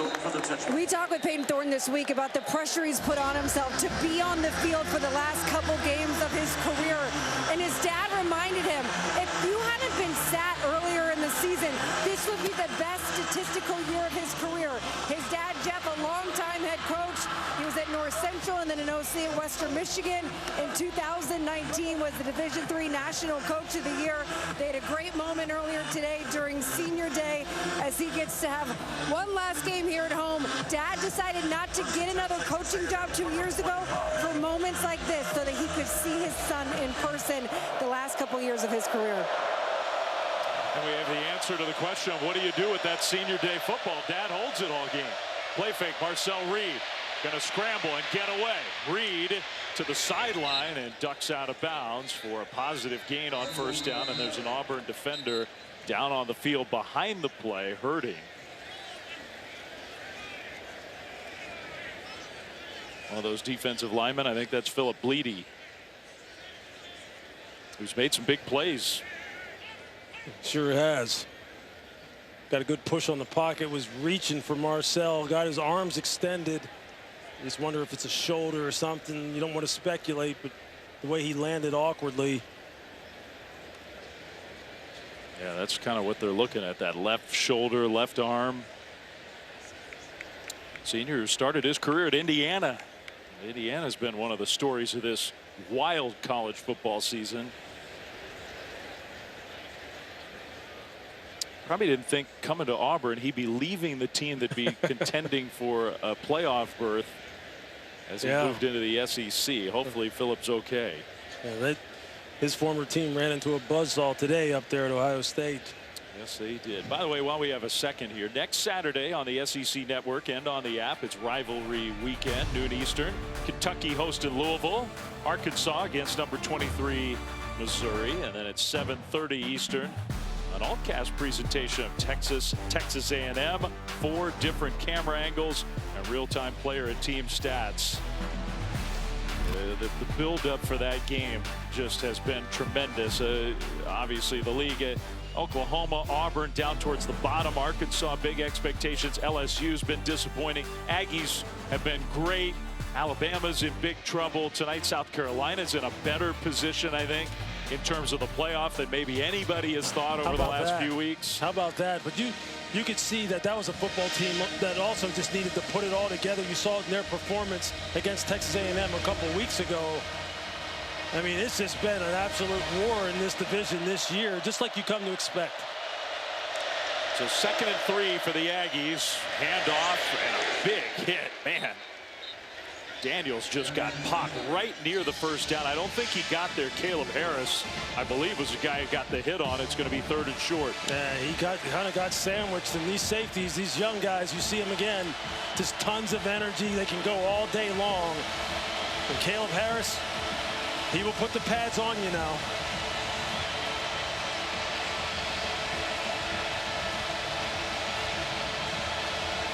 A&M prides themselves on their ability to run the ball. They need a yard. Handoff. Daniels is going to get that yard and then some. Well, from his teammates, got pushed forward outside the 40-yard line. I think Crownover, the right tackle, carried him for a few extra yards. Sure did. Good blocking on the edge. Tight end Theo Melanostrom. Good block at the point of attack. Crownover, as you said, and then Amari Daniels just shouldering the load with this Texas A&M running game. He's been really good. Aggies down 7 again. They were once down 21 in this game, and now incomplete. Wow, he had Noah Thomas. Reed did. Just a little too strong with that throw. It'll be second down. Yeah, it's just a clean pocket miss on the part of Marcel Reed. Noah Thomas ran a nice route. Sold it like he was going across the field on maybe an over route, broke it back outside. He was wide open. You put it on him, that's another explosive play. Reed's been impressive. Very talented youngster, but on the road in front of a huge, loud crowd, having to play from behind again. Left side run on 2nd and long. That was a good second down play. Outside the 45, a gain of 5. There's Terry Bussey. You can see why they've made him a big part of the game plan, why they want to get him the ball. No doubt. Colin Klein, again, the offensive coordinator for Texas A&M, doing a nice job of just using what he has available. And we talked about it. They've lost some big-time running backs. They've had to move people around. They've had some changes at quarterback. They've settled in there. Changes at wide receiver. They've settled in there. And here, 3rd down. Huge play. 3rd and 5. Smith in the backfield with Reed. Takes the snap. Reed. Pass knocked down. Knocked down, incomplete. And guess who? Mr. Riddick got his hands on that ball. There he is again. These freshmen, man, they are just something else. You're going to see him standing right here in the middle of your screen, and then he's just going to drop out. Just going to keep his eyes on the quarterback and just spy him and just try and time up his jump perfectly. Had he come down with that, it would have been off to the races, maybe a pick-6 situation. I don't even know if Marcel Reed even saw him. That was interesting, too, because 3rd and 5, close to midfield, getting close to the 4th quarter. I thought maybe A&M would consider it a 4-down situation. Instead, they throw, incomplete, and they punt the ball back to Auburn. Fair catch right around the 11 by Simmons. And that will be the final play of the 3rd quarter. Auburn, desperate need of a big program-changing win. And they're 15 minutes away. And Jordan Hare leading number 15, Texas A&M, as we go to the 4th quarter.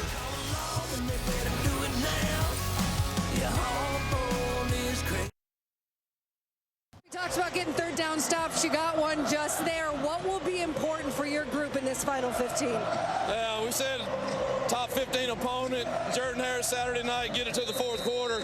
What we need now is to get up 2 scores. And we got the ball here. We've been able to move it. See if we can't go get us some points here. Appreciate it, Coach. Thank you.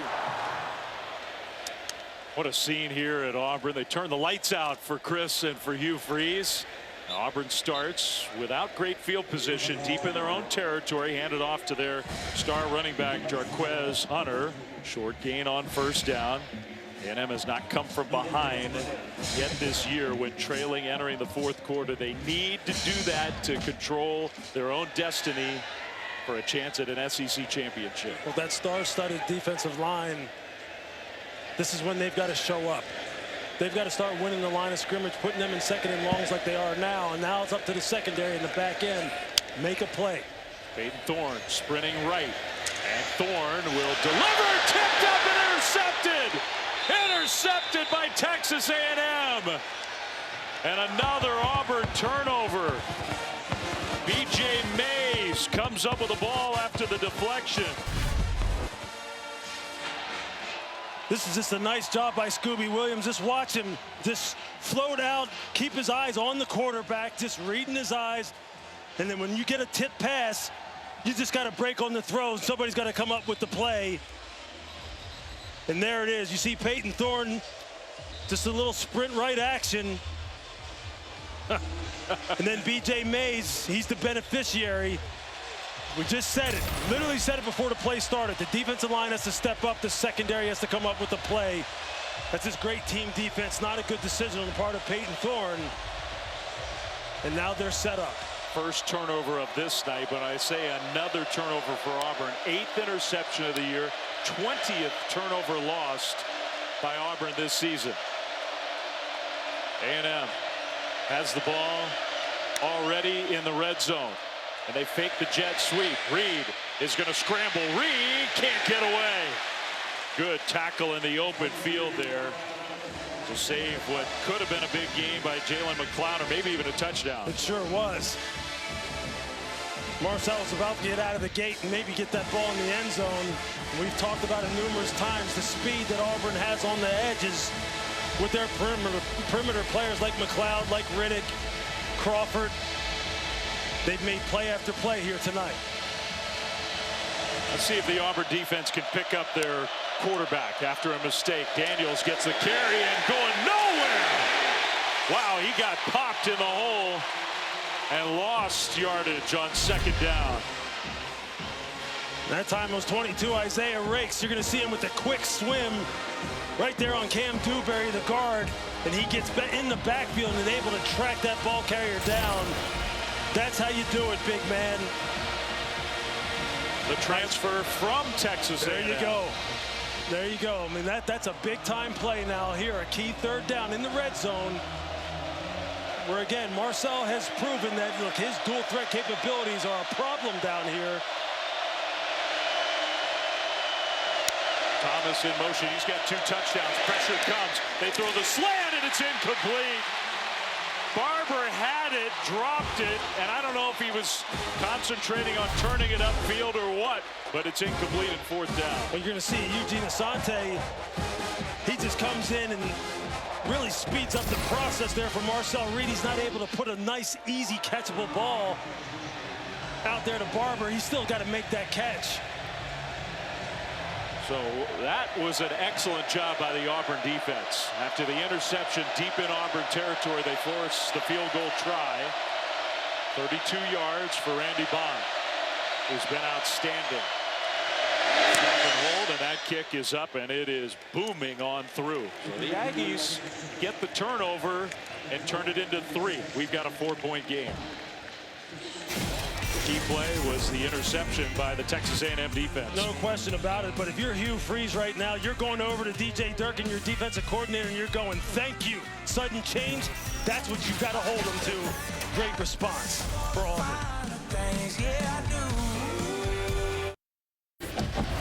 You're watching the SEC on ESPN. In a lot of ways, this is what the SEC is all about. A 1-5 team in conference play. Auburn playing their tails off tonight and making it very tough on a team with huge stakes. Texas A&M, a field goal by the Aggies makes it a 4-point Auburn lead. The kickoff into the end zone, touchback. Auburn's offense back out on the field. Why are the stakes so big for Texas A&M? With a win, 33% chance, basically beat Texas, and we know you're in the SEC championship game. With a loss, the odds are a little better than they were at the start of the night, but still, if they lose, their chances of playing for an SEC title almost disappear. Game day is going to be in College Station next week. Prime time Saturday, Thanksgiving weekend. The rivalry, which hasn't been in existence for the last decade plus, and imagine what that place is going to be like, no matter what happens here at the end of this game, but especially if the Aggies win. First play from scrimmage, and well pursued by Texas A&M. Simmons, who's got so much speed and quickness, slipped. A lot on the line. And he slipped because B.J. Mays really did a nice job of setting the edge as the nickel, as the man on the line of scrimmage, wouldn't let him get on the perimeter, trying to put his foot in the ground and get the ball up inside. Good team defense by A&M. Good point. And that's huge for the Aggies. It's a loss of 3. So 2nd and 13. No Hunter. Thorne in the pocket. Pressure. Thorne will get away momentarily, going backwards, and heaves it out of bounds. He did well to avoid the sack, but now it's 3rd and very long. Yep.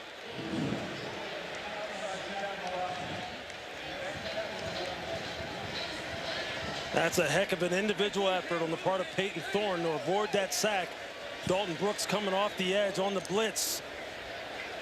Had his hands on him and able to get that ball past the line of scrimmage, avoid the intentional grounding.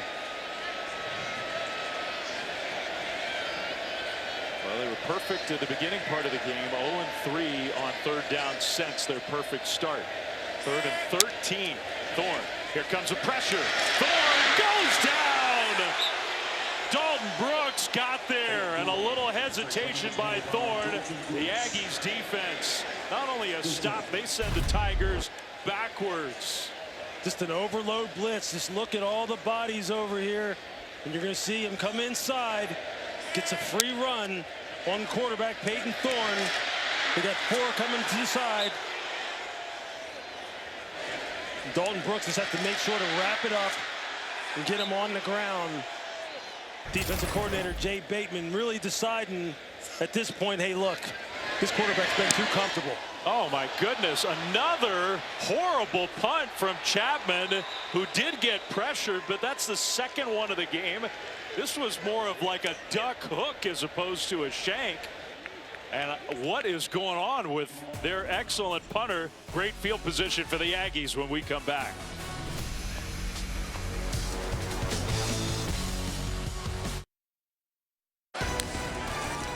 ESPN College Football Primetime is presented by IHG Hotels and Resorts. 19 hotel brands, 1 loyalty program. Download the app. And in part by Mercedes-Benz. Well, Texas did their part today. Kentucky was game early, but the Longhorns end up with a comfortable win. So that sets the stage on their part. Meanwhile, Oscar Chapman, and I think in a way, Auburn kind of got away with one here. The punt looked absolutely horrible. It did end up going 31 yards, so it wasn't a 10-yard punt. I just don't understand what he was trying to do there. You just got to boom that ball out of there and see if you can flip the field. You're giving Texas A&M the ball on the plus side of the 50. That's just not good. That shouldn't happen. Not good. Second bad punt of the game. Reed will throw it to his tight end, who leaps over an Auburn defender. Wow, what an effort by Trey Watson. That play looked doomed, and instead they get 4 yards. And they've been trying to get the tight ends more involved in this offense. It started a week ago. And here you're going to see him just hurdle Sylvester Smith as he comes up and tries to go low on him. I mean, Trey Watson is 6'5", 250 pounds. He's a big boy now, a good athlete. 2nd and 5, A&M.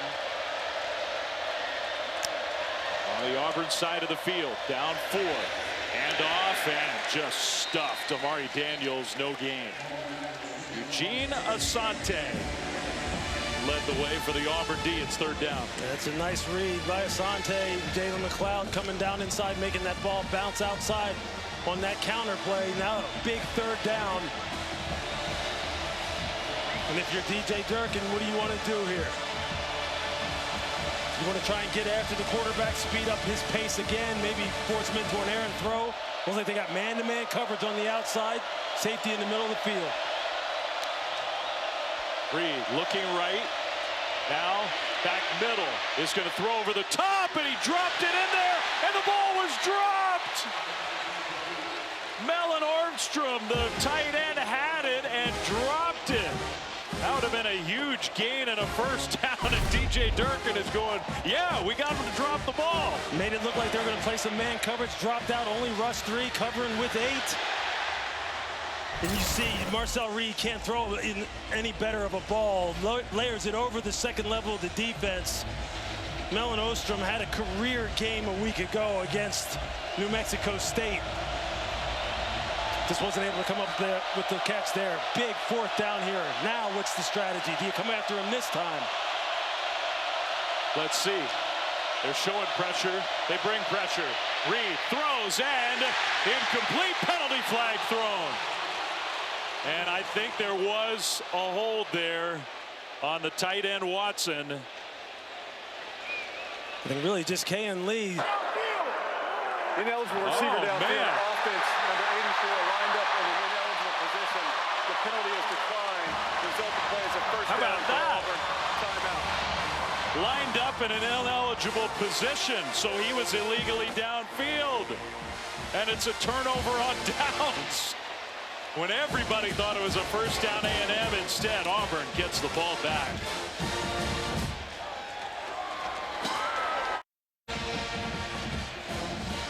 See here, you see this man circled in the head man on the line of scrimmage, Ja'Day Walker. He has to be back off the ball because with him being on the line of scrimmage, he makes the tight end, number 84, Trey Watson, ineligible. Just got to be careful as far as how you line up to make sure that the eligible receivers are in an eligible position. So back-to-back drives. A&M started at the Auburn 15 and then started at the Auburn 45 and gets a total of 3 points out of it. Meanwhile, their defense is starting to make big plays. Scooby Williams for a huge loss on first down as Thorne goes backwards and loses 4. It's a nice job by Scooby Williams out on the perimeter. Every single possession matters now. Every play matters. Field position is going to be a big part of this game. A&M also, A&M fans at least have to be thinking about 2 drops on those last 2 possessions, both on third down plays. Thorne scrambling right. Thorne is going to run and go out of bounds and runs into some water coolers over there. Falls down. Gets back up, is looking for a flag. It's not going to be thrown. It was close. You see Nick Skirton coming off of his blind side. He feels the pressure, escapes out to his right. Ooh, that could have been a penalty. Absolutely, Albert Regis gets the hit on him out of bounds. A&M got a break there. Now. Rule against the runner was at about the 40-yard line, third down. Okay. So it's third down and more than 10.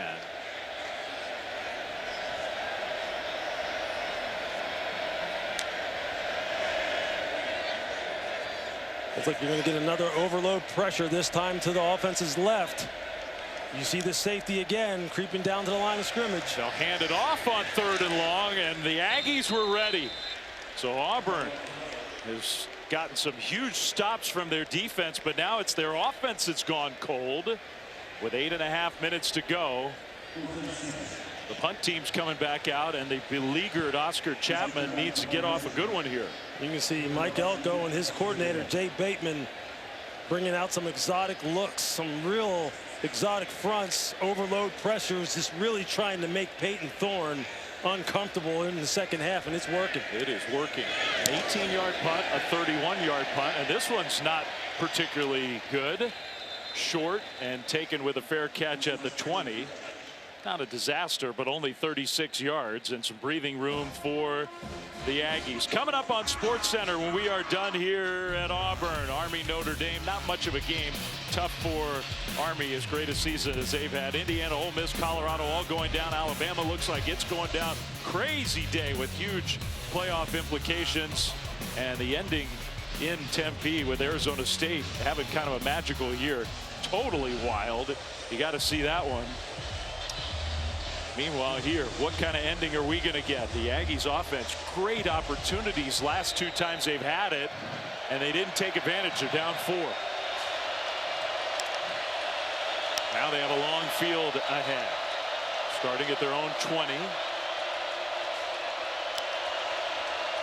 Reed fakes it, and now he's going to run. Marcel Reed puts on the moves, and Reed got tripped up. Otherwise, we might have had a foot race toward the goal line. Gain of 15. There you see that zone read. He's just reading that end man on the line of scrimmage. If he crashes down the line of scrimmage, I'm just going to pull it and get out there on the edge and do what I do best.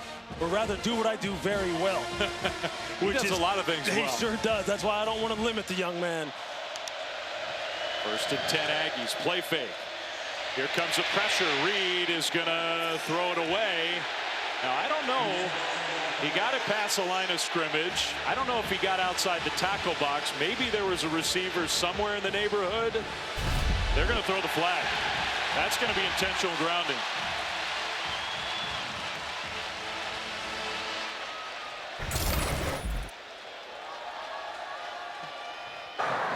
Intentional grounding, offense number 10. The penalty's lost down at the spot of the foul. Second down. He's still inside the tackle box and then just launches it. Yeah, the head coach for Auburn was sure lobbying. Reed didn't think so. But that was a mistake for Marcel Reed. It sure is. And now you're sitting here in second and super long. This crowd is getting amped up. The pass rush. DJ Durkin is going to start dialing up some things, seeing if he can speed up your process, force you into a mistake. Hand off on 2nd and 23. And that's getting a chunk of that yardage back by Amari Daniels. He got 10 back. It'll be 3rd down.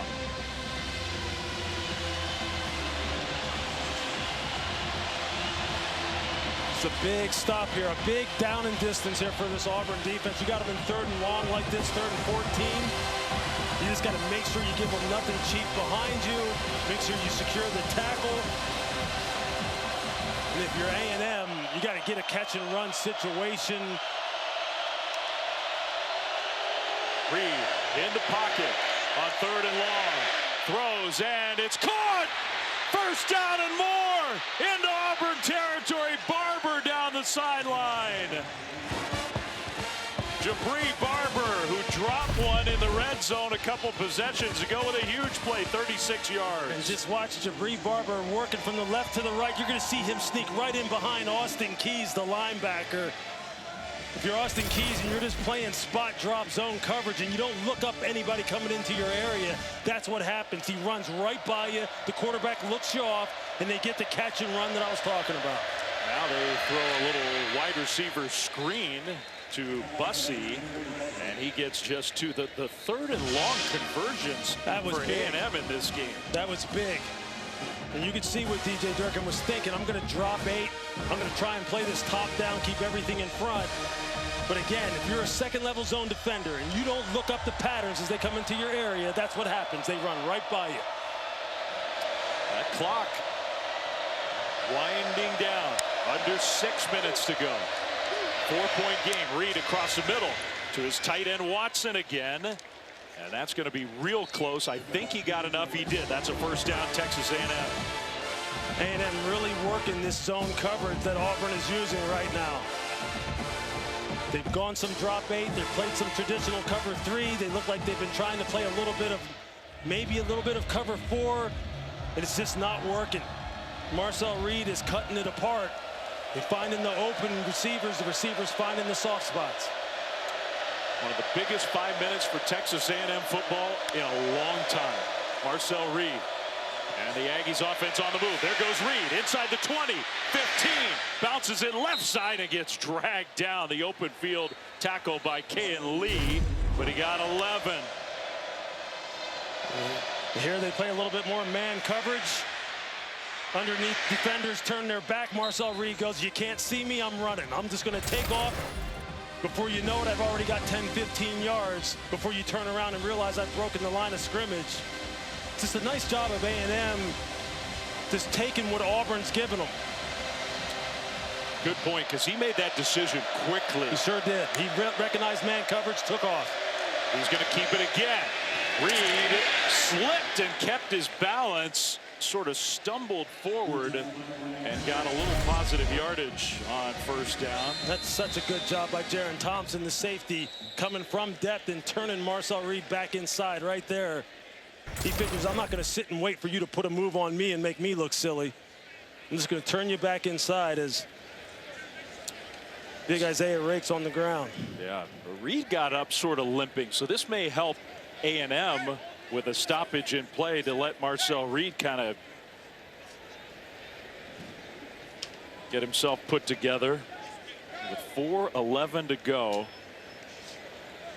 I mean, look, it's Mike Elko's first season at A&M, and it's been a really good year for Mike and the Aggies. Super positive year after the disappointments of the last few seasons. Dave Fleming, Louis Riddick with you.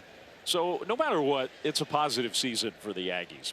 But this is 4 minutes to have a chance to make it a special season. Yeah, and you know what? Honestly, I would say, look, they have no other option but to win this football game. I don't think anyone would look back on this season and consider it a success if they didn't win this football game, because it's right there. It's right there for them to take. Every team wants to put themselves in position to where, right, that they control their own destiny. And here it is, right? I mean, you found your quarterback of the future. You've got a good defensive line. You've got some playmakers on the perimeter. You got to take advantage of this thing. I mean, isn't that amazing? They haven't won a conference championship. Sure this is. proud program with all the great players they've had since 1998. And you take a visit down there to College Station, fantastic, second to none facilities, gigantic stadium, super home field advantage. They got a lot of stuff going for them, man. A lot of good stuff. 4:11 to go on the road. They were down 21-0 in this game.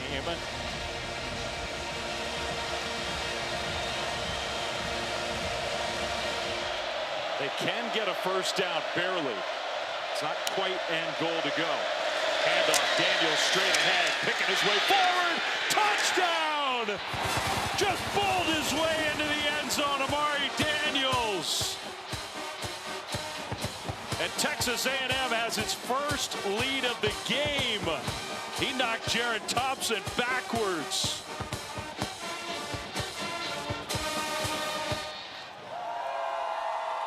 They can't believe it. It's happening again here in Auburn. With a 2-point lead, they're going to kick the extra point, of course, to make it a 3-point lead with 4:01 to go. Randy Bond lining it up. This is a big point after try. In college football, even with a good kicker, we don't take any of these for granted. Extra point up and good. Wow. 31-28 A&M. You're just going to get this. Double team, block back, pull, and watch the blocking at the point of attack on this counter. You see the double team at the point of attack, they get movement, and then they just get hat on a hat. A nice block by Theo Mello Ostrom coming across the formation, the tight end. You're going to see him just come across, and boom, he gets the hit right there on Mausi. And then downhill goes Amari Daniels. That's this power football, old school power football, gap scheme, whatever you want to call it. Just getting the hat on a hat, getting good angles. You got to get some push at the point of attack. And there comes the bowling ball, all 215 pounds of Amari Daniels. I'm glad you singled out the tight end, too, because he had a huge drop. Yeah, he sure did. A play that was kind of looming over this whole game. Yeah. And to make that block to help put A&M ahead for the first time all night. They were down 21-0. It's now 31-28 Aggies. Another big kickoff and a touchback. Our drive recap covered by Geico. What a drive it was. 80 yards into the end zone for A&M. I mean, it just really is amazing how this offense has continued to just find ways to move the football down the field and really just take what the defense is giving them there. The catch by Barber, and then the scramble by Marcel Reed when the defense is playing man-to-man and they turn their back, and then just running the counter with the double team at the point of attack. Mello Ostrom getting a good block. That's his textbook right there. Colin Klein, that's the way to call it. And that conversion to Barber, that play we showed you, the first of those highlights, Hunter slips on the perimeter. That was 3rd and 14, remember? Yeah. That play that A&M converted to keep the drive going.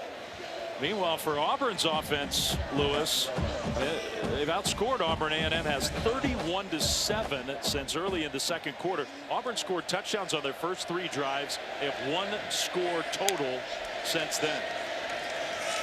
And off again. There's just nowhere to go. Just straight ahead into the line. And Auburn fans are cranky. The time is now the friend of the Aggies. Under 4 minutes to go and 3rd and long. Yeah, look, as Hugh Freeze told us, we have to make some plays on the outside. And Auburn tried to go so fast, and they are the ones that moved early. False start, offense. Number 8 was never set prior to the snap. 5-yard penalty, 3rd down. There also was another flag sort of back in the secondary. I wonder if they missed that one. A&M had too many players on the field, I thought. They sure did. Everyone hadn't gotten off the field.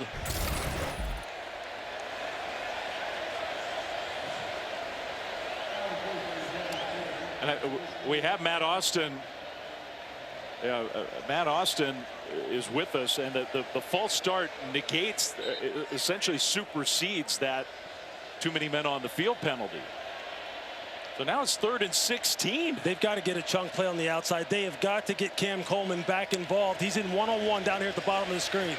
Over the top throw, incomplete. Nobody there.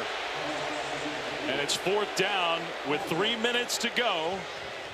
The Yankees defense, another stop. The tight end Fairweather was the only guy sort of in the picture. And now it's going to be up to the Auburn offense, because Auburn's got to punt the ball back to the Aggies. -9 yards in the fourth. The fourth quarter has been a disaster for Auburn this year. It sure has. And you can see the game plan for Texas A&M as far as their blitz package is starting to heat up. Peyton Thorne, maybe it's caused Hugh Freeze to kind of dial back the shot plays on the outside, wondering if he can protect them. But they've got to get their wide receiver core involved in this football game somehow. If they get this ball back, you've got to get the ball back to Cam Coleman. You got to give Keandre Lambert-Smith a chance on the outside. And they may not get another chance. That's what I'm saying. If they get the ball back. Yeah. We're not quite to the point where 1 first down means A&M can just win this game, but we're close.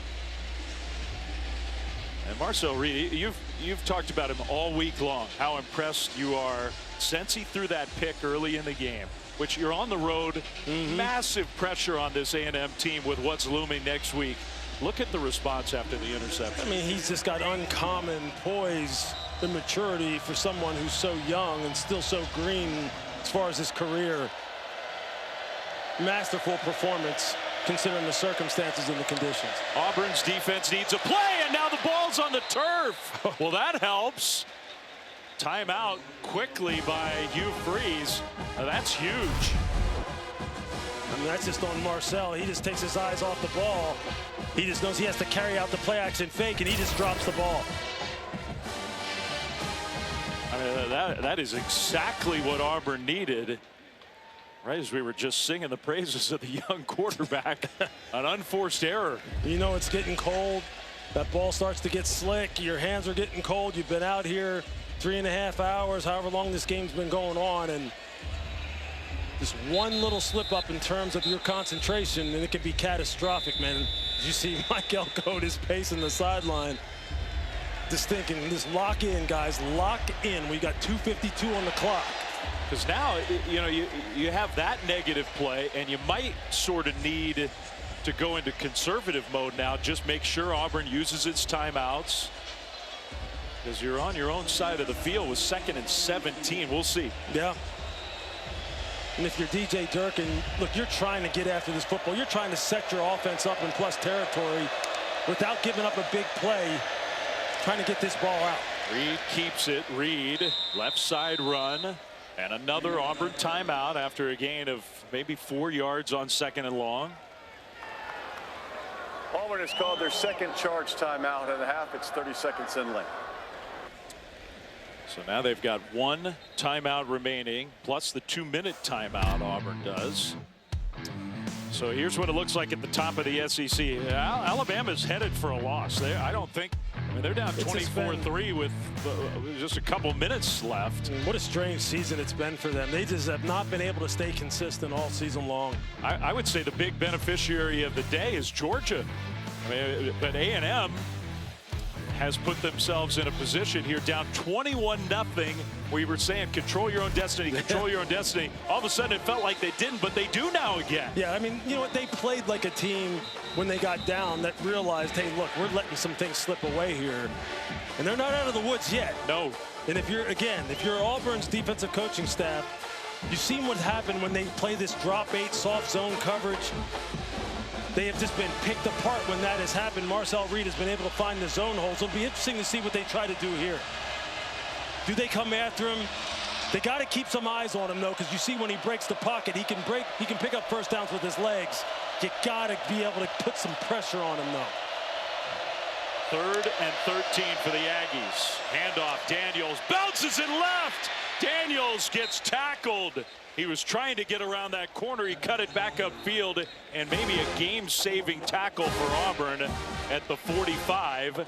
Final timeout for Hugh Freeze. It's called the third and final timeout of the half. Young Caleb Harris, he's made a lot of plays in this game. He might have saved Auburn's chances. Yeah, he sure did. Turned it back inside, got enough of a hit on Amari Daniels right around his waist, got him on the ground. You're going to see him come out of the middle of the field, number 18 right there, just tracking the ball carrier inside out. We've seen Amari Daniels rip off some long runs. 71 yards, 56 yards. He can go the distance. I bet you his eyes were pretty big there as he turned that corner thinking he had a chance for another big one. So Peyton Thorne will try to get loose again on the sideline. Auburn's going to get at least one more chance. And Tyler White, the punter, would love to pin the Tigers deep. It's young Malcolm Simmons back to receive, standing at the Auburn 10. Another one of those fantastic freshmen. He has game-breaking speed. White gets the punt off. Simmons will make the fair catch at the 15. Well, a field goal would tie, so they don't need to go 85 yards. If they can, they could win this game in their home finale in 2024. Peyton Thorne and the Auburn offense, after the incredibly hot start, have been shut down. Yeah, they sure have. But he's got to go back on the outside. They've got to protect it up. You know that the pressure's coming. You know that they are not, Mike Elko's not going to let him just sit back here and throw the football. But you've got to get the ball in the hands of your playmakers. Cam Coleman, you have to call his name in this drive for them to win the game. Auburn has negative yardage in the fourth quarter tonight. Thorne throws. There's Coleman with the catch. Now, not for much, just a couple yards on first down. But it's something positive to get the drive started. No timeouts. Auburn does have to have some urgency here. Second down. Thorne looking right. Now throws middle, and it's caught by the tight end. That's Fairweather. First down, Auburn. So you got to have some cover 2 beaters, cover 4 beaters dialed up right now. You know they're going to play 2 safeties high, trying to protect things over the top. You got to have some things to beat it. They got the play snapped before the 2-minute timeout. Coleman with another catch, and he'll get driven out of bounds. Aggies trying to rip that ball free, but a gain of 6, and the clock stops the fourth quarter with the 2-minute timeout. Auburn down 3. They've got the ball. 1:54 to go. Don't go anywhere. Well, in case it comes down to a kick, Ian Vachon warming up on the sidelines for Auburn.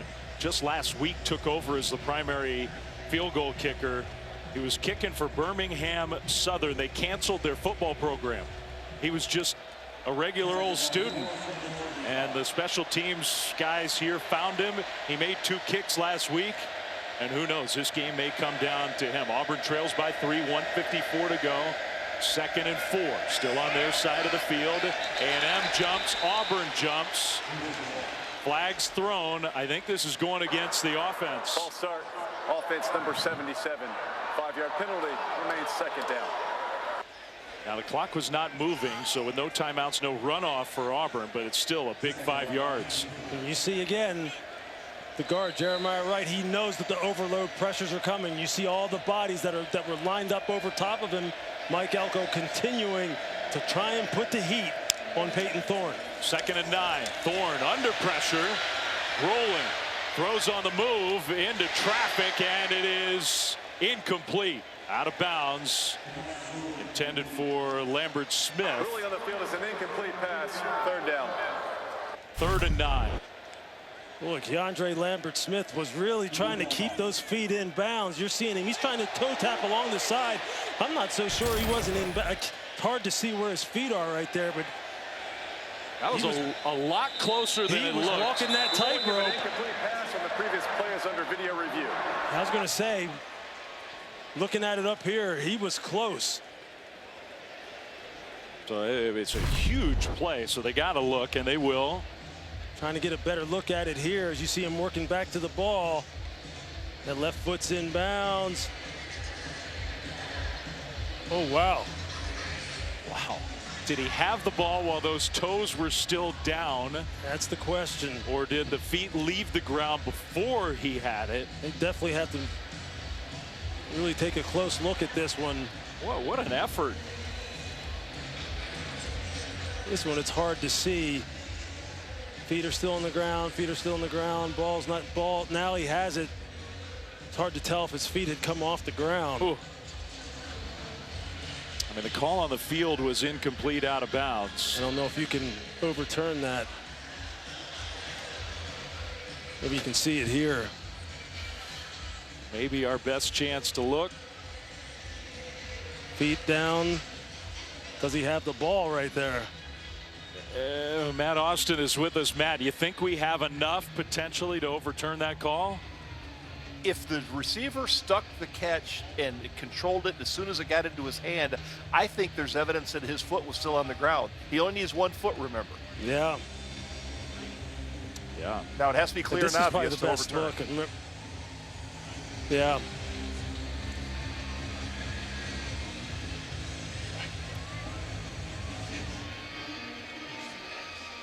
Just a nice job of being aware of where he's at.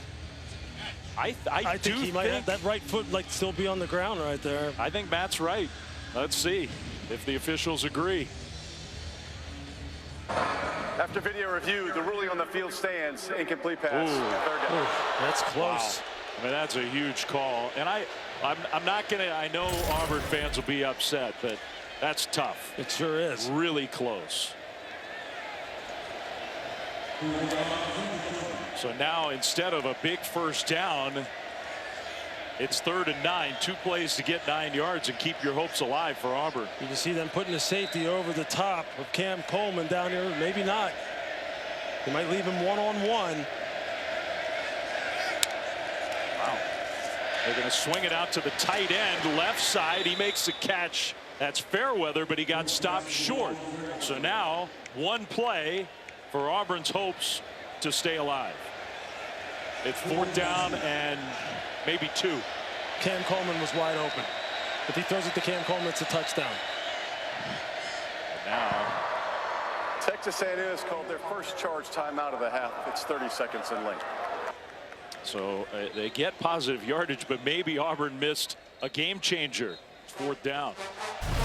There may have been time here for Peyton Thorne. Just watch Cam Coleman going down the field.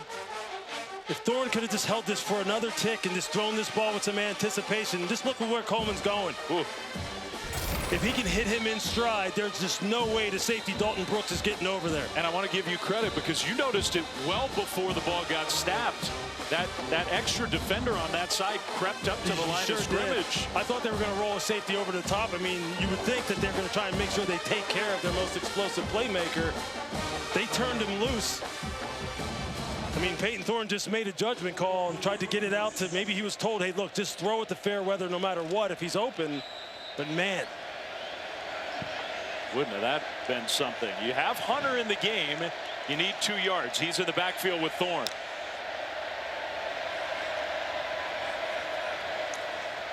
Play clock.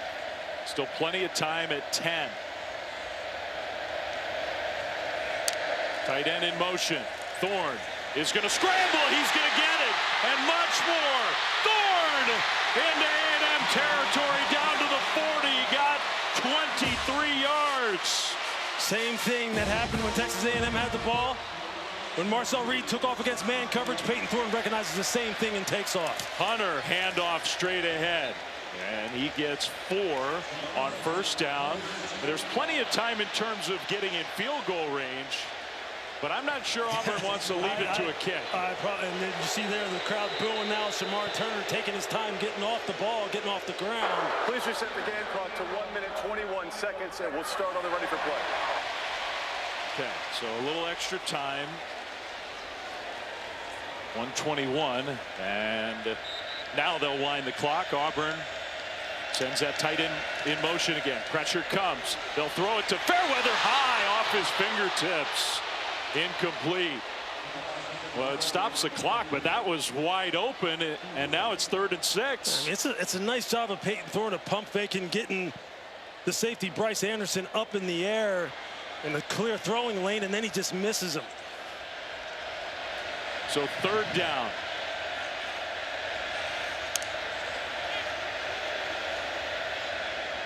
Again, keeping an eye on those safeties. You just don't know what Hugh Freeze is telling him in the headset where he wants him to go with the football, trying to give him some pre-snap intel as to what the coverage is going to be. Play clock down to 3, down to 2. 3rd and 6. Swing it out right flat. Hunter with the catch. Hunter toward the sideline. He'll get there. First down, Auburn. Just enough. Down to the 30 with 1:09 to go. What a smart play. Second and third level defenders are dropping well beyond the sticks to line the gain. He says, look, I'm just going to bet on my guy Darquez Hunter being able to catch and run and pick up the first. Great decision by Peyton Thorne. Down 3, 1:09 to go. Handoff, Hunter. Hunter, nice cut. Hunter inside the 20. And he gets another first down. That stops the clock, gain of 11. Missed tackles. The offensive line is dominating the line of scrimmage right now. Aggies championship hopes on the line. Hunter breaks a tackle.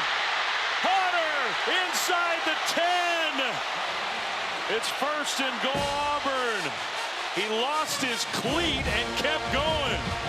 Peyton Thorne doing a nice job of understanding where the overloads are, where the numbers are in their favor.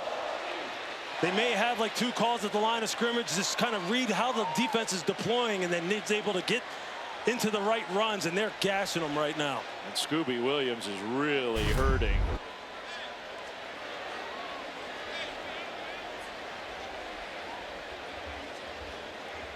Missed tackles.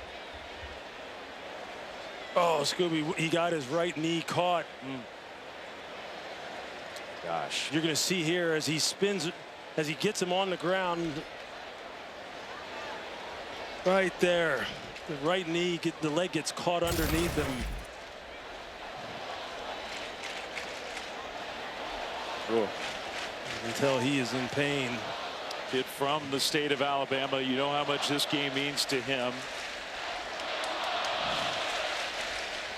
50 seconds left. A&M up by 3. They were down 21-0. If you're just joining us late, Auburn got off to an amazing start tonight, hitting big plays from the start. But A&M just methodically has gotten back in this game, taken charge as the game has gone on. And in the second half, it's been mostly all Aggies. Yeah, I mean, Marcel Reeves just been going up top in the passing game. Noah Thomas, all 6'6" of them. Just winning in the deep part of the field. Darquez Hunter, the epitome of being a warrior, a tough guy on the football field.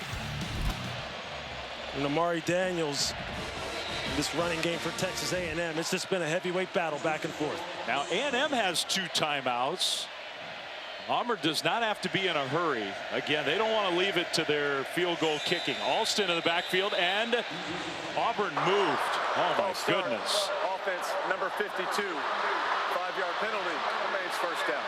Wow, that's some big false start penalties in this game against Auburn. That was the left tackle Dylan Wade. If you don't want to leave it up to your kicker, punch it in and win the game. Again, I just find it hard to believe that Cam Coleman does not play a factor here in this game late. Thorne swings it out left side, and Alston fell down.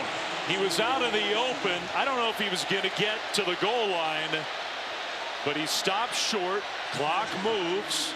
Auburn tries to get lined up. Hunter still is not in the game. He lost his shoe on that last play.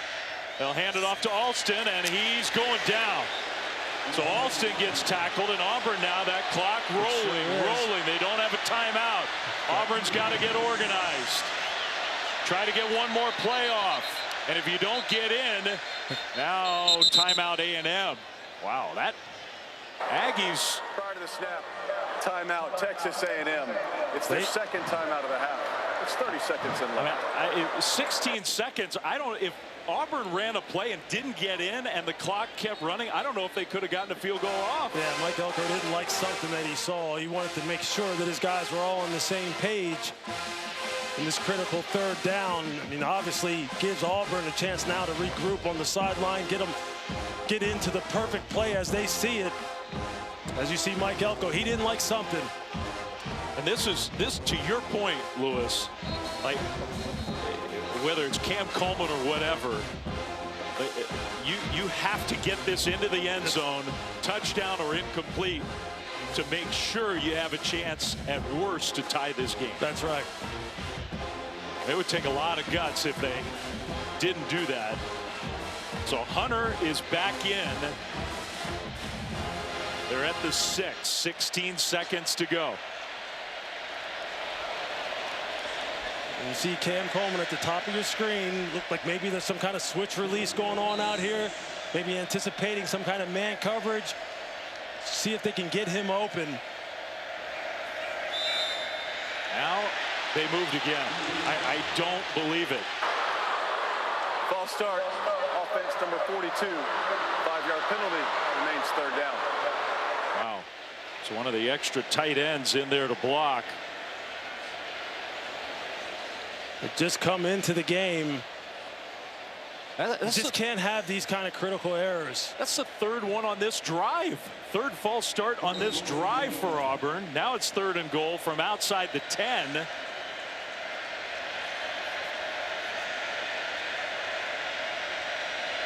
With still 16 seconds left and no timeouts. Thorne can't get sacked. Thorne being pressured, looking toward the end zone, and he throws it away with under 10 seconds to go. And now quarterback was outside the tackle box. The pass would be on the line of scrimmage. Incomplete pass. 4th down. It's going to come down to the young man who was not the kicker at Auburn very recently. Ian Vachon is going to try to tie this game. Field goal kicking has been a disaster for Auburn this year. They've missed 9 kicks. They're under 50% as a team. This one from 29 yards to tie the game. Low snap, kick up, kick is good. He made it. I don't care if it was from 29 yards out. That's a pressure kick. That's so good. Good for him. I did not think it was a great snap. It was a good hold. We're 5 seconds away from overtime. Clean operation. He gets a good kick on it right down the middle of the uprights. What must Hugh Freeze have been thinking as that was unfolding?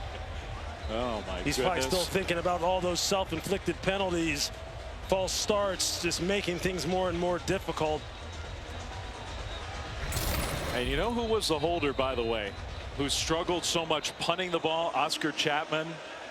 That's a clutch play. I mean, it wasn't a horrible snap, but it was just low enough to where if it wasn't a good hold, it could have ruined the whole thing. It's a game of inches, man. A game of inches, especially when you're talking about high-level football, high-level competition. What an incredible game. What a game. Incredible. 21-0. A&M comes back. They take their first lead late in the 4th quarter. Auburn's offense looks down and out. They're being pressured. They're making mistakes. And they go 74 yards in 2.5 minutes and tie the game. So barring something totally crazy here, we're going to get overtime.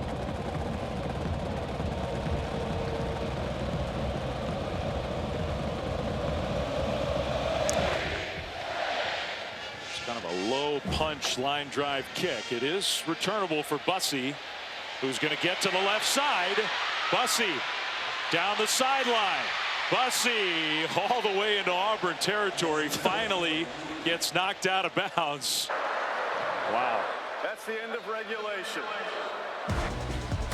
So we've got overtime from Auburn. What a game. Back right after this.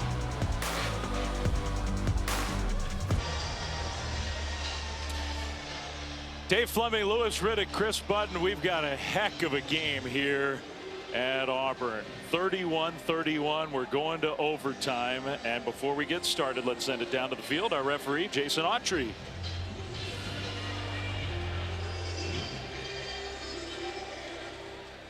Take a deep breath, Jason.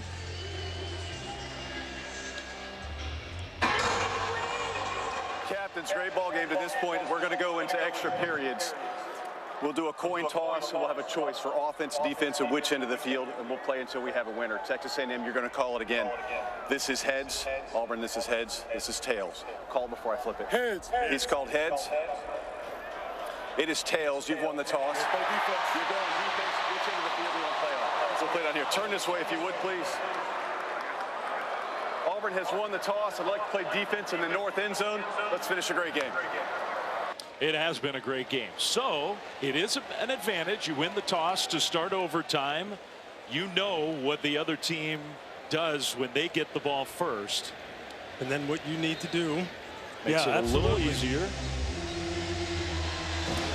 A&M's going to have the ball with their young quarterback who's been so impressive in so many ways. Marcel Reed.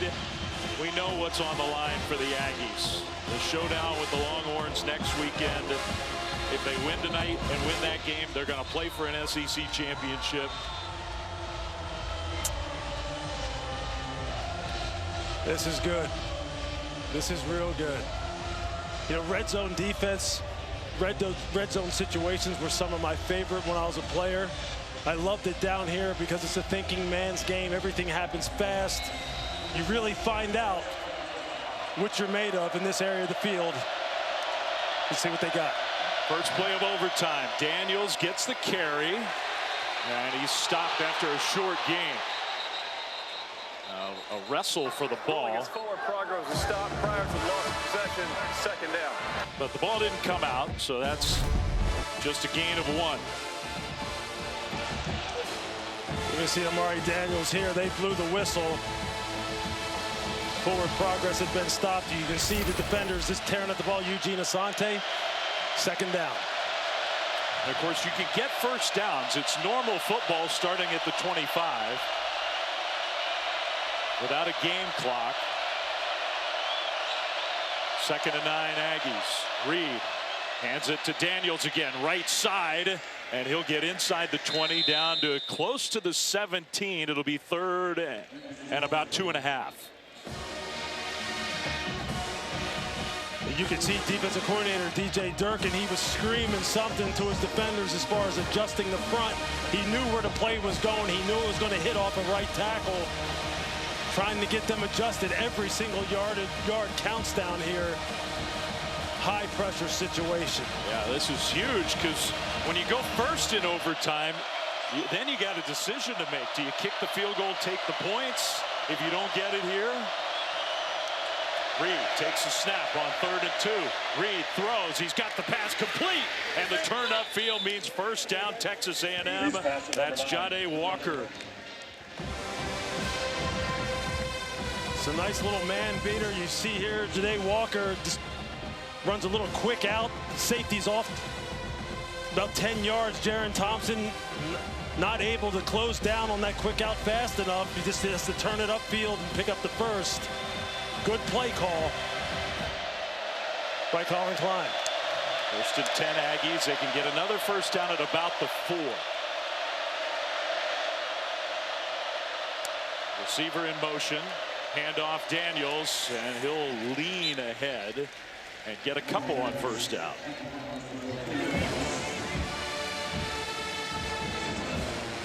Going back to the weak side counter game, leaning on that big offensive line, man. I mean, you've been out on this football field now for almost 4 hours, playing a lot of snaps, man. You just got to lock in.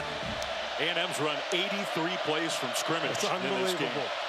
You got to lock in, call on all your reserves.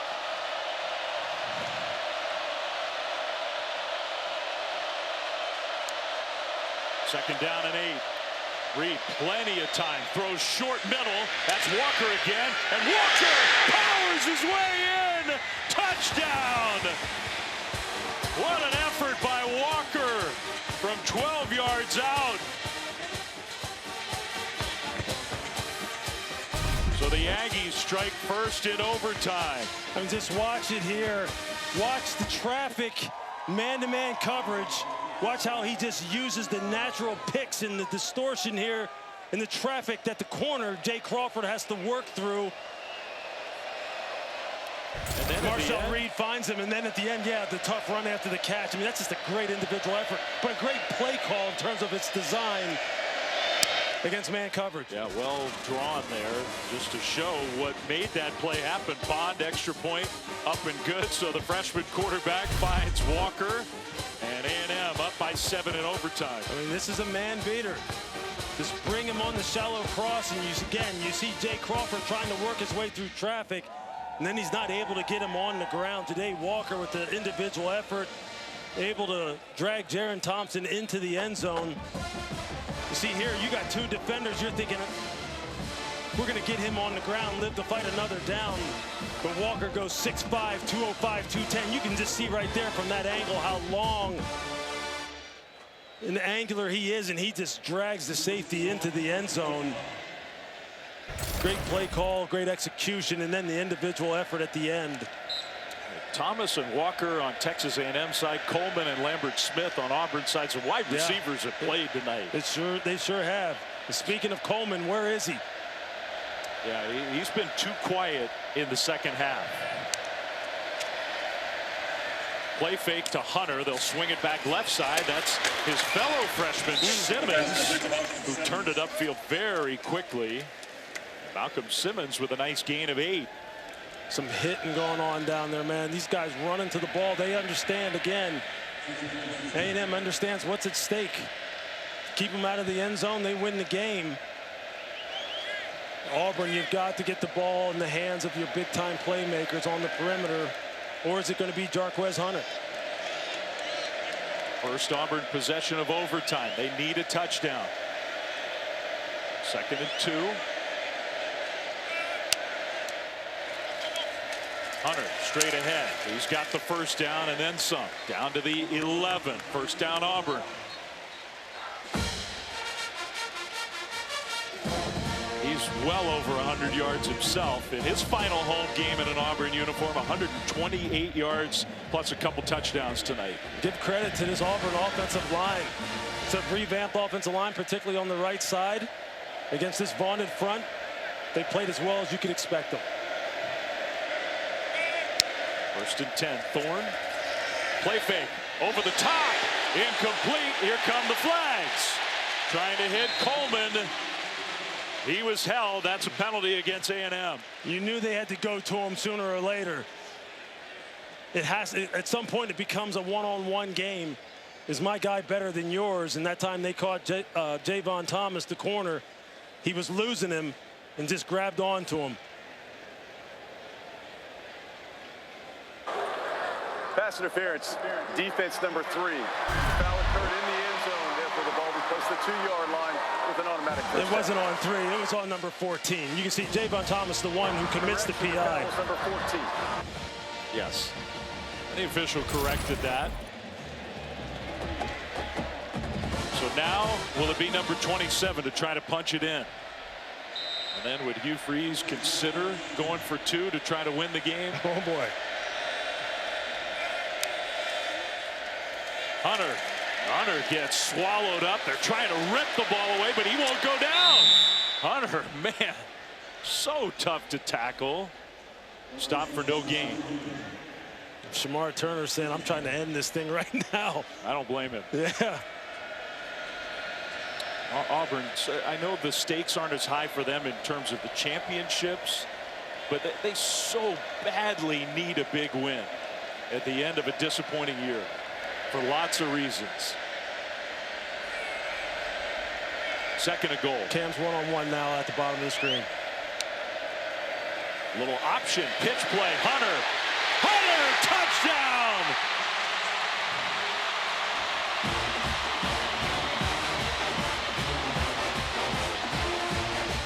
And they're sending the kicker out. You're the home team. I don't blame Hugh Freeze, but an extra point away from sending this one to double overtime.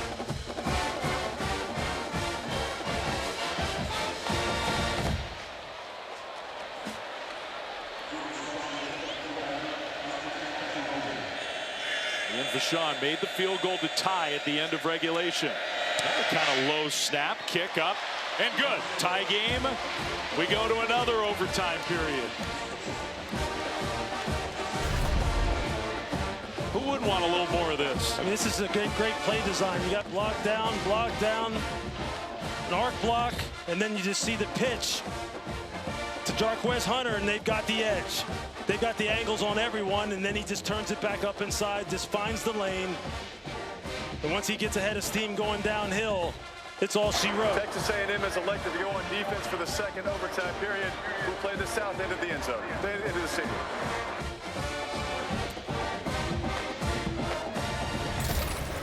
So we'll flip down to the other side of the field.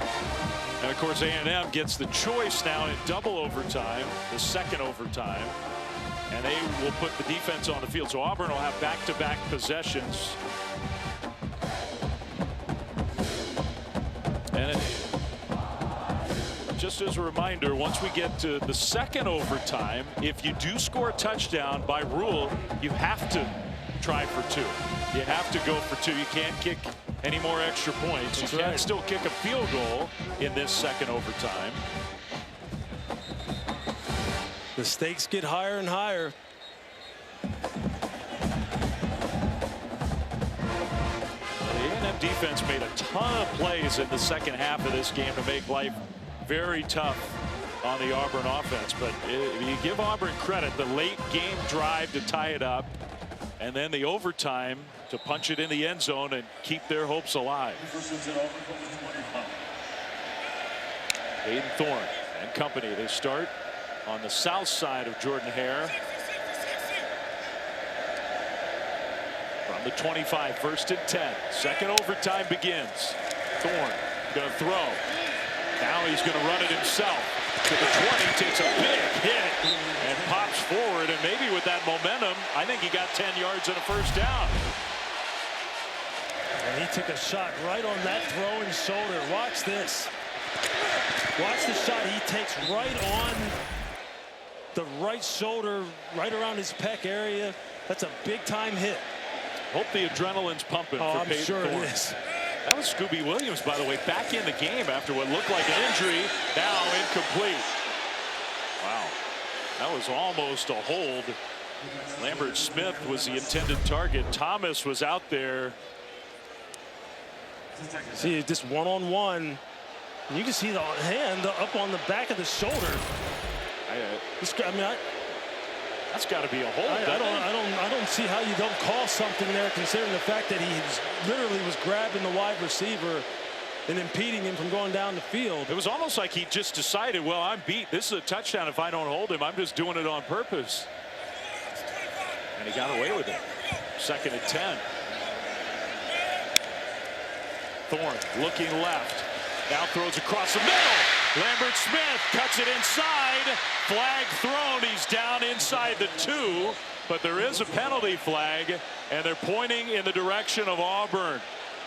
Maybe offensive pass interference.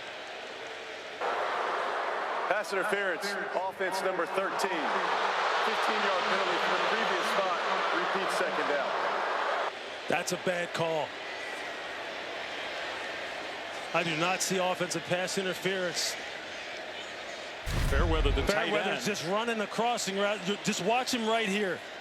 And you tell me if he's trying to literally block someone out. He's literally trying to avoid the defender. Wow. He's trying to get over the top of Torian York. He wasn't trying to box him out. He's trying to get over the top of him. You can see the coaching staff is just losing it down here on the sideline. That's a bad call. That's a bad call. It would have been 1st and goal at the 2. It's 2nd and 25 back at the 30. That's a bad call. Now Thorne gets his pass knocked down.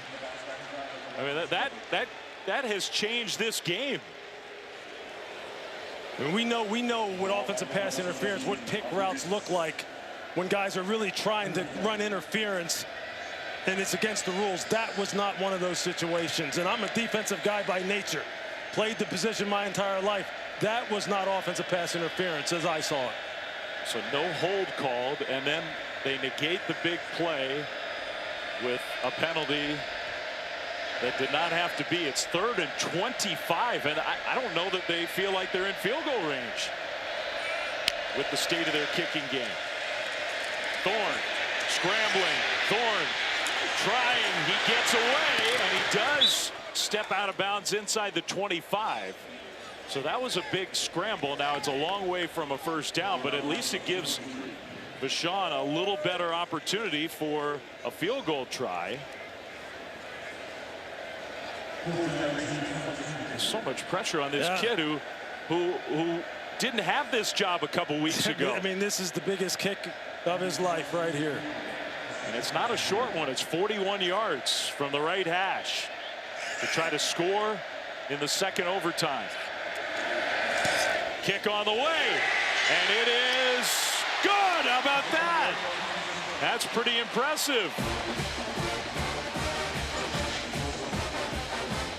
I mean, that has not been a gimme at all for Auburn this year. To say the least. Not at all. You don't usually punch up a 41-yard kick like it's some earth-shattering news, but it is for Auburn. I mean, he smacks that thing right down the middle. With distance to spare. So now, A&M, a field goal would send us to another overtime. A touchdown would end it and give the Aggies a monumental come-from-behind win. But the kick really keeps Auburn's hopes alive. We're going to come back to that. You can see Hugh Freeze is still talking about that offensive pass interference right there. Yeah. And I understand why he's upset like that. That to me, that's just not offensive pass interference. It just isn't. And it's just such a high leverage call, because Auburn first and goal from the 2 with Jarquez Hunter. Almost certainly they're getting that in the end zone. No question. And now their defense has to step up. And if you're Texas A&M, you want to try and put this game away. And Marcel Reed, he has the skills to do it. 25 yards away from a win for the Aggies. A turnover wins it for Auburn. Daniels in the backfield with Reed. They'll hand it off. Daniels bounces it left, cuts it upfield. Here comes 2 penalty flags. So 2 flags on this play. This is going to be a hold against the Aggies. Not the way they wanted to start second overtime. Offense number 82. 10-yard penalty to the previous spot. Calhoun, tight end. Yeah, you're going to see Shane Calhoun. You're going to see him come around, and he's going to try and get the block on Jalen McLeod. And he starts to lose him. You're going to see him. He's trying to pin him inside, but he just grabs him, slings him to the ground. A&M really trusts their own place kicker, Randy Bond. But first and 20.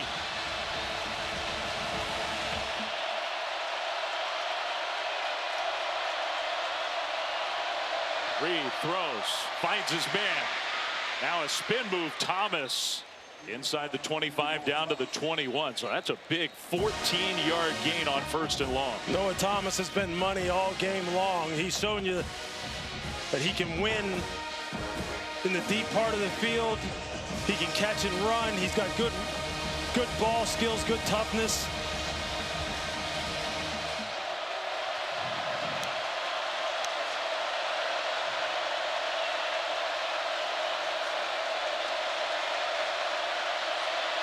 And making an adjustment.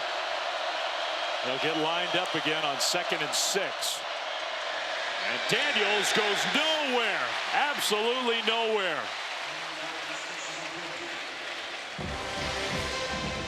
Stopped at the 21 by Sylvester Smith. Bausi in on the tackle as well. It's 3rd and 6. DJ Durkin opting to bring some pressure, slant the line a little bit, try and create some havoc up front. Now his big 3rd down. This is where zone coverage has gotten them into trouble. In the passing game, man coverage has gotten them into trouble with Marcel Reed scrambling.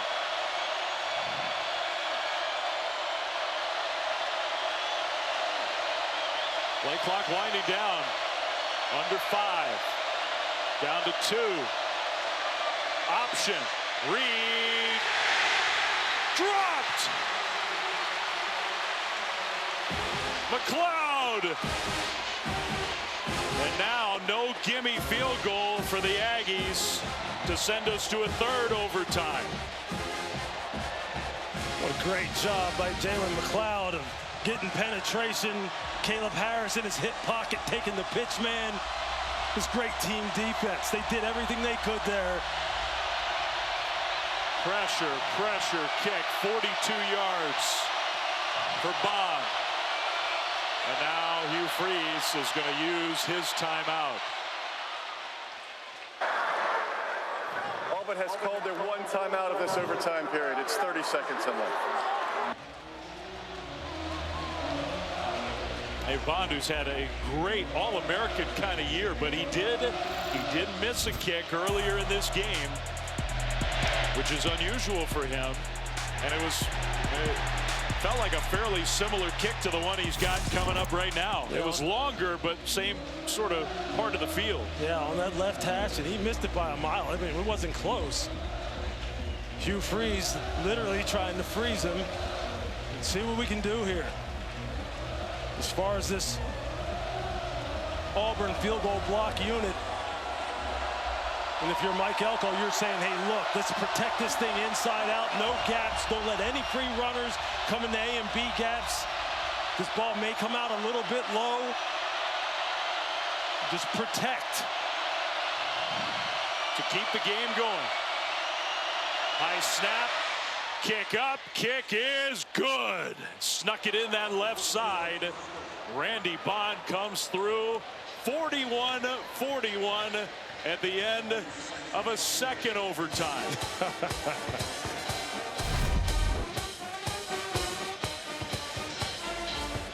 4 hours and going strong.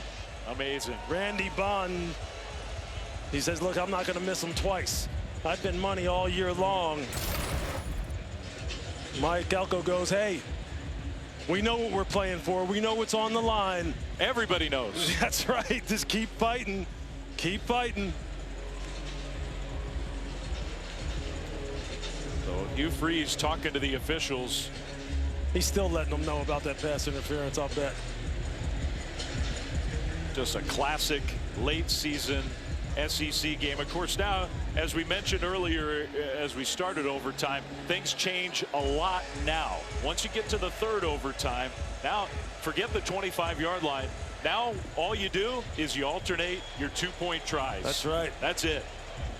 I mean, this is it. And the whole idea is the point you were just making. The whole idea is to try to prevent the marathon games where you figure player health and safety becomes more of an issue. We've already been out here for 4 hours. It's a long time, and I know all college teams play a lot of players, but this is a lot of wear and tear. It's about to be decided here soon. So Reed and the A&M offense, they'll try first, and I guess, you know, every coaching staff, you got a stash of plays for this situation. One of my favorite plays from the 3-yard line. This is the very definition, Dave, of situational football, right? These kind of situations. What is your best stuff? Hugh Freeze, right now, when they get, you know, it's their time to get the ball, what is his best stuff? Right now, you're Colin Klein. What do you want to dial up for your young quarterback? Is it Amari Daniels? Who are you trying to get the ball to? Aggies go first. Receiver in motion. Reed. End zone. Incomplete. Knocked away. Trying to hit the tight end Watson. Another play by the freshman Caleb Harris. That's such a hard play to make when you're going up against a guy who's just trying to box you out in the end zone. How do you get around a big body tight end like this? You see him, he just kind of slingshots himself past him and gets that off hand, the front hand. Looking right there. He kind of hooks him around the waist. An old DB trick to try and help slingshot yourself in front of the defender and then just stick your hand out. Don't swat at the ball, just stab at it. That's as good as you can play it. So now Auburn 3 yards away from a win. They get it in, they win the game. If not, we go to a fourth overtime. Trying to get the crowd to quiet up. Peyton Thorne with Hunter alongside. Do you give the ball to your stud, number 27? Thorne rolling right, looking toward the end zone. He throws, incomplete. He tried to hit Coleman, and they couldn't connect. A&M survives for another. B.J. Mays had the coverage there. I think he was first just trying to get the ball to Keandre Lambert-Smith. Just as he's spotting up over the end zone. Defense for the fourth overtime period. The game was played in the south end zone. Now you have to go all the way down to the other end. Yeah, what an effort. Like, he was a little indecisive. Lambert-Smith spotting just right over the goal line. And then you see Cam, he's open, but he's just late with the delivery. He doesn't pull it fast enough. I think that's because he wasn't sure of which guy to go to. I mean, down here, as I said earlier, the reason why I like this area of the field is because everything happens so fast, and it really is a thinking man's game down here. Your decisions, I mean, have to be just nanosecond quick. And look, the play was there. They could have made it and won the game right there. If it's me and I've already got my stop and I've got one of my all-time greats in the backfield, you're giving it to them. I'd be tempted to just, Jarquez Hunter's got to have the ball. Yeah. 3 yards away from a win. And it may ultimately come down to him. You see Hugh Freeze talking to him right there on the sideline. Yep.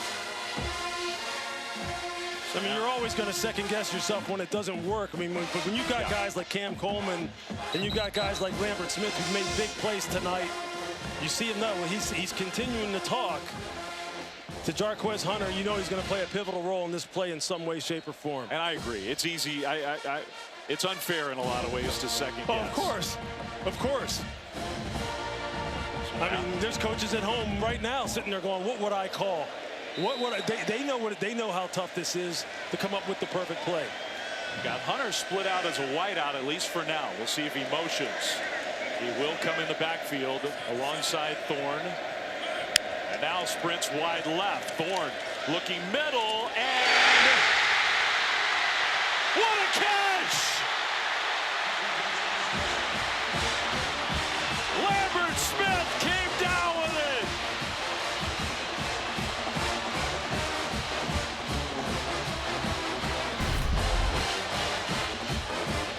This is an unreal catch by Keandre Lambert-Smith, but he's already shown you, wow, that he has got tremendous contested catch skills. He went up over the top of Javon Thomas earlier in this game, or it was Des Ricks.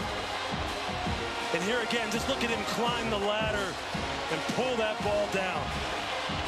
I mean, considering the circuit, that's one of the great catches you'll ever see. It sure is.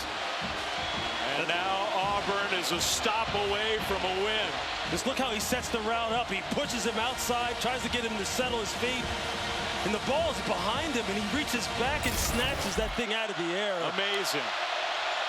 Can the Aggies answer? Down 43-41. Direct snap, pitch back, Reed rolls right, dropped! It was dropped! Auburn wins!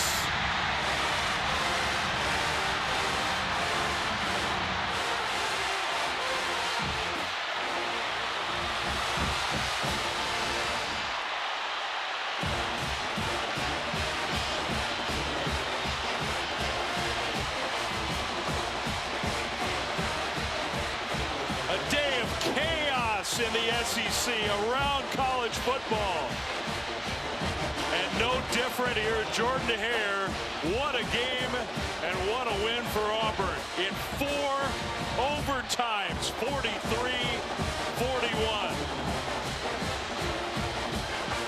And I think Daniels had the ball in his hands. It was right there. Your heart breaks for Amari Daniels.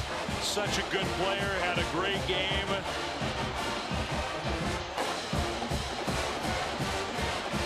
Auburn fans have been waiting for this to celebrate.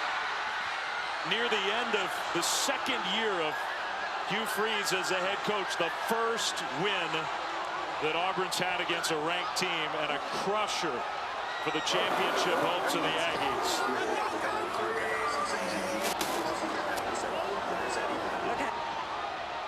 All right, let's see if we can get it down to Chris, who's in the middle of the chaos. Chris? Coach, first off, how's the heartbeat right now? Oh, you know, I'm just so happy for our fans and our kids. You know, our kids have fought all year, and we've been in so many close ones, and they just hadn't gone our way. And, man, just for one to finally go our way is pretty sweet against a really good football team. You got up 21 points. They took the lead with 4 minutes left. How did you get this team to believe we can instead of all those moments that happened this year? Well, they haven't quit all year. I mean, we're young, and we're getting better each week. And, you know, we made it harder maybe than it could have been, but you got to give them credit, too. They didn't fold, and their quarterback played outstanding to get them back in it. So just so happy for our people, our fans, our administration, especially our kids. On senior night, it was your seniors that got it down. Lambert, Smith, Jarquez Hunter, Peyton Thorne. What did they give you tonight? How about, man, to send Peyton and Luke Deal and Jarquez, those seniors, to send them out of Jordan-Hare with this kind of feeling and atmosphere is pretty special. Congratulations, Coach. Enjoy it. Thank you so much, Kristen. Thank you. Yeah, you can hear the emotion in Hugh Freeze's voice. He's a beleaguered head coach with all the things that have gone wrong this year. They needed that one. Look at the celebration. Wow. I mean, it's the perfect play call. Marcel Reed, he's just rolling out, tries to throw it as soft and as catchable as possible. Yeah. It's just right in his hands. And you can just see the heartbreak. Sometimes in those type of situations, you just try too hard, you tense up, try to make it too perfect. And Amari Daniels, as hard as he has played tonight, as well as he has run the football, all season long, for it to end like that, this game to end like that is just crushing. This game deserved a different ending than that. It sure did.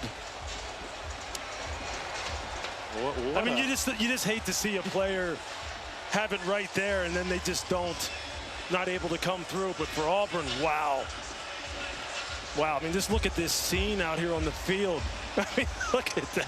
You know, all the people circling around this program and all the talk from the outside of all these talented youngsters, things going south for Auburn. Are these guys just going to bail and leave? You can imagine what a win like this could do to set things up. Oh, yeah. To instill some belief in what's going on here. And they got the Iron Bowl to play in Tuscaloosa next week. Alabama rather, reeling off an incredible loss in Norman tonight. But for tonight, there aren't many times where fans here say, oh, forget about the Iron Bowl. We're not thinking about that one. Tonight, they can celebrate this win. No question. You talked about what this could do for this program, not only next week, but heading into the off season and in the recruiting period. If you're a recruit and you're here tonight and you're looking at this scene and just how pumped up it was here, here's a team that's just trying to become bowl eligible. They're not playing for a spot in the CFP, and you're seeing this kind of reaction. They're probably thinking, hey, man, look at all the young guys that were contributing here tonight. They get a couple more pieces. This kind of celebration could be because we won a national title or we've done something huge, you know. So there's just so many other benefits to winning a game like this in the manner in which they did. This scene that you're looking at is of a team and a fan base that came into tonight 1-5 in conference play. Yeah, how about that? That's cool. That's cool. These people are passionate. Everybody talks about passion. Everybody talks about those kind of fan bases that are unique. Here it is. This is my first time here at Jordan-Hare. Watched so many games that have taken place in this stadium. How cool is it for me to actually see this kind of response? This is what it's all about. This is a game that's going to be remembered for a long time. The stakes weren't as high for Auburn. They weren't. They were hugely important for Texas A&M. And now A&M's going to have to regroup and go back home. A game that's been anticipated for years now, since Texas announced it was coming to the SEC. Just think about the titanic shifts of emotion for a couple of the schools in the SEC today alone. Yeah. Think about how Ole Miss is feeling right now after losing the game that they lose up there, in at the University of Florida in Gainesville, and then here at Texas A&M, we talked to this coaching staff about we've never been in this position to control our own destiny and win the SEC, and they're down, they're back up, and now they're out. They basically get knocked out. That's just unbelievable. That's why you love sports, man. That's why you love sports. Great game, great players, great scene. Louis Riddick, fun to be here with you. My man, this has been awesome. This is awesome. That was a good night here in Auburn. For Louis, for Chris Button, for our great crew, Dave Fleming saying, thanks for watching from Auburn, Alabama. A 4-overtime thriller, 43-41 final.